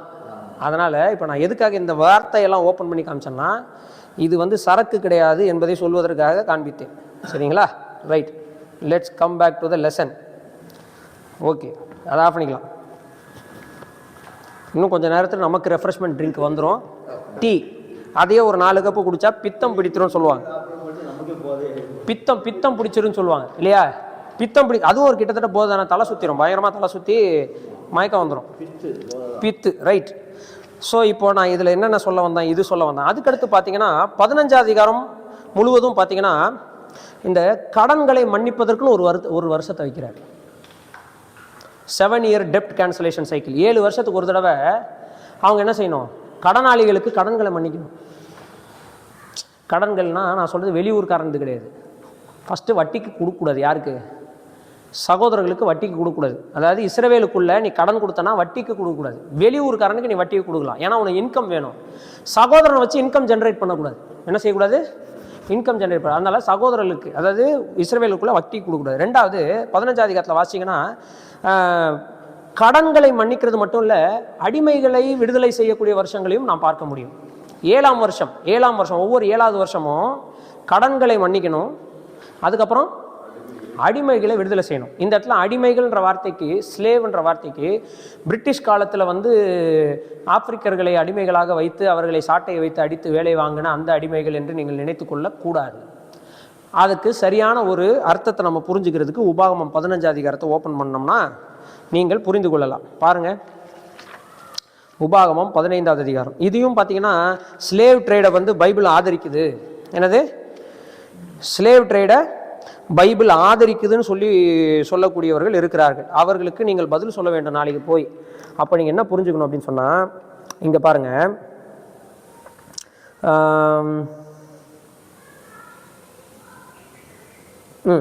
12வது வசனத்திலிருந்து வாசிங்க. உன் சகோதரனாகிய எபிரேய புருஷனாகிலும் எபிரேய ஸ்திரீயாகிலும் உனக்கு விலைப்பட்டால் 6 வருஷம் முடித்து சேவிக்க வேண்டும். 7ஆம் வருஷம். சரி, இந்த இடத்துல விலைப்பட்டால்னா என்ன அர்த்தம்? உடனே ஸ்லேவ் ட்ரேடுன்னு நினைச்சிடாதீங்க. விலைப்படுறதுக்கு 2 வகை இருக்கு. காலையில் அந்த குளத்துக்கிட்ட போனீங்கன்னு வச்சுக்கோங்களேன், நிறைய பேர் நின்றுட்டு இருப்பாங்க வேலைக்கு. நான் போயிட்டு ஆனால் எங்கள் வீட்டில் ஒரு 1 டே வேலை இருக்குது வரீங்களா அப்படின்னு கேட்டால் எவ்வளோ கொடுப்பேன்? நான் என்னென்ன வேலையெல்லாம் இருக்குது, என்னென்ன வேலை இருக்குது? நான் அங்கே ஹாலில் ஒரு வேலை இருக்குது, கிச்சனில் ஒரு வேலை இருக்குது, பாத்ரூமில் இருக்குது, ப்ளம்பிங்கு, எலக்ட்ரிக்ஷன் வேலை. சரி, நான் ஒரு 3 பேர் வருவோம், ஆளுக்கு 500 கொடுத்துரு. உடனே நான் சரி ஓகேன்னு கூப்பிட்டு வரேன். இதுக்கு பேர் என்னது? அவ்வளோதான் கான்செப்ட். இதை தான் பைபிளில் சொல்லப்பட்டு. இது 6 வருஷத்துக்கு வேலை செய்வாங்க. ஏன்னா அன்னைக்கு வந்து நம்மளை மாதிரி கம்ப்யூட்டர் காலம் கிடையாது. இப்போ நான் வச்சுருக்கேன்னா, நான் வந்து ஒரு ஏக்கர் லேண்ட் வச்சுருக்கேன்னு வச்சுக்கோங்களேன். எனக்கு வேலை செய்கிறதுக்கு, எனக்கு கூட இருந்து என் பிஸ்னஸை வளர்க்குறதுக்கு ஆள் வேணும். அப்போ நான் ஸ்டாஃப் எடுக்கிறேன். எத்தனை வருஷத்துக்கு எடுக்கிறேன்? 6 வருஷம் கான்ட்ராக்டுக்கு எடுக்கிறேன். 6 வருஷம் கான்ட்ராக்டுக்கு எடுக்கிறவனா நான் அவனை விலை கொடுத்து வாங்கினேன்னு சொல்ல முடியுமா? வேலைக்கு விலைப்படுகிறான். எக்ஸ்பிளைன் பண்ணுங்க. யாரெல்லாம் பைபிள் வந்து உங்ககிட்ட வந்து பைபிளில் சேஃப் ட்ரேட் ஆதரிக்குதுன்னு சொன்னால், எப்பா கொஞ்சம் காமன் சென்ஸை யூஸ் பண்ணணும். இப்படி எல்லாத்துக்கும் வார்த்தைகள், இதை இப்படியும் சொல்லலாம் இப்படியும் சொல்லலாம். பைபிளில் இந்த அர்த்தத்தில் சொல்லப்பட்டிருக்கிறது. அதுவும் சொல்றாரு பாருங்க. நீங்கள் ஞாபகம் வச்சுக்கணும். என்ன ஞாபகம் வச்சுக்கணும்? நீங்கள் அடிமைத்தன வீடாகி எகிப்திலிருந்து நீங்கள் வந்தீங்க, நீங்கள் அடிமைகளாக இருந்தீங்கன்றதை என்ன செய்யுங்க? ஞாபகம் வச்சுங்கன்னு சொல்றாரு. வாசிங்க அதை. நீ எகிப்து தேசத்தில் அடிமையாக இருந்ததையும் உன் தேவனாகிய கர்த்தர் உன்னை மீட்டுக் கொண்டதையும் நினைவு கூறக்கடவாய். அப்ப நீ எகிப்துல எப்படி இருந்ததுன்னு ஞாபகம் வச்சுக்கொண்டார். அப்படின்னா அதே மாதிரி அடிமைத்தனத்துக்குள்ள நீ ஒரு வேலைக்காரன் நடத்துன்னு சொல்லுவாரா? சொல்ல மாட்டார். அப்ப அவர் வேற அர்த்தத்துல சொல்றாரு. அன்னைக்கு வந்து அதான் சொல்றீங்களே ஐயா, ஸ்லேவ் அப்படின்ற வேர்டு வந்து ஹீப்ரூல ஒரே வார்த்தை தான். நீங்க வேலைக்கு காசு கொடுத்து சம்பளத்துக்கு ஒருத்தங்களை வீட்டில் வச்சிருந்தீங்கனாலும் அவங்களுக்கு பேரு ஸ்லேவ் தான். செர்வெண்ட்டை தான் ஸ்லேவ். கிரீக்ல வந்து டூலோஸ்ன்ற வார்த்தை இருக்குது. அது ஒரு வார்த்தை தான். செர்வெண்ட் அப்படின்றது இங்கிலீஷில் இருக்குது. இங்கிலீஷில் பார்த்தீங்கன்னா நிறைய வார்த்தைகள் இருக்குது. ஏன்னா அவங்க இந்த அடிமை கலாச்சாரம் வச்சுருந்தாங்க. அதனால ஸ்லேவ்ன்ற வார்த்தையை அவங்களுக்கு என்ன செஞ்சிருந்தாங்க? வச்சுருந்தாங்க. வார்த்தைகள் தான். வார்த்தையை வந்து இவங்க டிரான்ஸ்லேஷன் பண்ணது அடிமைன்னு டிரான்ஸ்லேஷன் பண்ணியிருக்கிறாங்க. It's a contract, 7 year contract. இப்போ கான்ட்ராக்ட் எக்ஸ்டெண்ட் பண்ண போகிறேன், நீங்கள் எனக்கு நல்ல இதுவாக இருக்காங்க, வாழ்நாள் ஃபுல்லாக உங்களுக்காகவே நான் உங்கள் கம்பெனிலே நான் வேலை செய்கிறேன். இல்லை உங்கள் வீட்டுக்கே அன்னைக்கு ஒரு வீடு ஒரு கம்பெனிங்க ஐயா. இப்போ எனக்கு 1000 ஆடு இருக்கும். 1000 ஆடை மேய்க்கணும்னா 100 ஆடை பிரித்தா கூட 10 ஆள் வேணும். 10 பேர் நான் வேலைக்கு வைப்பேன் ஆடு மேய்க்கிறதுக்கு மட்டும். அதுக்கப்புறம் அந்த ஆட்டிலேருந்து வரக்கூடிய ப்ராடக்ட்ஸை உருவாக்கி அதை விற்கிறதுன்னு ஒரு பிஸ்னஸ். ஒரு ஃபேமிலிக்கு ஒரு பிஸ்னஸ் ரன் பண்ணுவான். ஒரு ஃபேமிலி ஒரு அம்பானி. அப்போ அவனுக்கு ஒருத்தனுக்கு இப்போ ஆபிரகாம் எடுத்துக்கோங்க. அந்த நாட்களில் எத்தனை பேர் இருந்தாங்க? அதாவது சண்டை போடுற அளவுக்கு 300 பேர் இருந்தாங்களாம். 300 பேர் போனதுக்கு அப்புறமும் இங்கே மீதி குடும்பத்தை பார்த்துக்கிறதுக்கு ஆள் இருந்தாங்கன்னா அப்போ எவ்வளோ பேர் அவன் வந்து வேலைக்கு வச்சிருப்பான். இப்போ அவங்கெல்லாம் அடிமைகளா? எலியாசருக்கு பொண்ணு பார்க்குற வேலையை அனுப்புகிறாங்க. அடிமைகளை அனுப்புவாங்களா யாராவது? அப்படி அடிமையை யாராவது அப்படி அனுப்புவாங்களா? அப்போ பைபிள் கலாச்சாரம் என்னன்றதை நம்ம அவங்களுக்கு கற்றுக் கொடுக்கணும். சும்மா நம்ம கிட்ட வந்து தர்க்கம் பண்ணணுன்றதுக்காகவே பேசுவாங்க. நம்ம அவங்கள்ட்ட தெளிவாக சொல்லணும், பைபிள் ஸ்லேவ் ட்ரேடை ஆதரிக்கவில்லை. காசு கொடுத்த அடிமைகளை மிருகங்களை போல நிற்க வச்சு நீ வான்னு காசு கொடுத்து வாங்குவாங்க தெரியுமா? அந்த கலாச்சாரம் கிடையாது. அது பிரிட்டிஷ் கலாச்சாரங்கள், அப்புறம் முகமதியர்கள் கொண்டு வந்த கலாச்சாரம். எகிப்தில் அந்த கலாச்சாரம் இருந்துச்சு, இன்னைக்கும் செய்து கொண்டு இருக்கிறார்கள். ஆமாம், ஆடு மேய்க்கிறதுலாம் வச்சுருக்காங்களா. அது வந்து என்னன்னா ஆளுங்களை வந்து வேலைக்கு, அதுவும் கிட்டத்தட்ட இந்த மாதிரி தான். பட் அது ரொம்ப கொடுமையானது. ஆனால் இங்கே அப்படி கிடையாது. இது வந்து கான்ட்ராக்ட் பேசிஸ். அதுவும் கர்த்தர் சொல்கிறாரு 7 இயர்ஸ் தான், அதிகபட்சம் நீ வைக்கக்கூடாது. 7ஆவது வருஷம் ரிலீஸ் பண்ணணும். ரிலீஸ் பண்ணும்போது நான் வரமாட்டேன், நான் உங்கள் கூட இருக்கிறேன் அப்படின்னு சொன்னான்னா அவனுக்கு ஒரு அடையாளம் பண்ணு. உடனே பார்த்தியா எவ்வளோ கொடூரமான? ஒன்றும் இல்லை, காது குத்த சொல்கிறார். காது குத்த சொல்றாரு. அப்படின்னா என்ன அர்த்தம்னா, ஒரு பக்கம் அவனுக்கு காது குத்தி இருந்தது, இன்னொரு பக்கம் குத்தலை. ஒரு பக்கம் காது குத்தி இருந்தானா பார்க்குறவன் புரிஞ்சுப்பான் இவன் பாண்ட் ஸ்லேவ். அதாவது என்ன அர்த்தம்னா, இவன் ஆல்ரெடி லைஃப் டைமா நான் வந்து இந்த எஜமானுக்கென்று உழைக்க போகிறேன்னு சொல்லி வச்சு தன்னை ஒப்பு கொடுத்தவன் அப்படின்னு அர்த்தம். அவனை வீட்டில் ஒரு ஆளை போல பார்த்துக்கணுமா? அப்படிதான் பைபிளில் போட்டிருக்கு. வீட்டில் ஒரு ஆளை போல என்ன செய்யணும்? பார்த்துக்கணும். அவனுக்கு எல்லா சுதந்திரமும் உண்டு.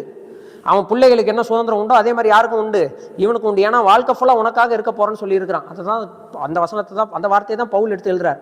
I am a bond servant for Christ. கிறிஸ்துவுக்கு நான், கர்த்தர் சொல்லலை, அதை பவுல் சொல்லுகிறார். வாழ்க்கை முழுவதும் கர்த்தருக்காக வாழ்வதற்கென்று என்னை நான் அடிமையாக கர்த்தருக்கு ஒப்பு கொடுத்து விட்டேன்னு சொல்றார்.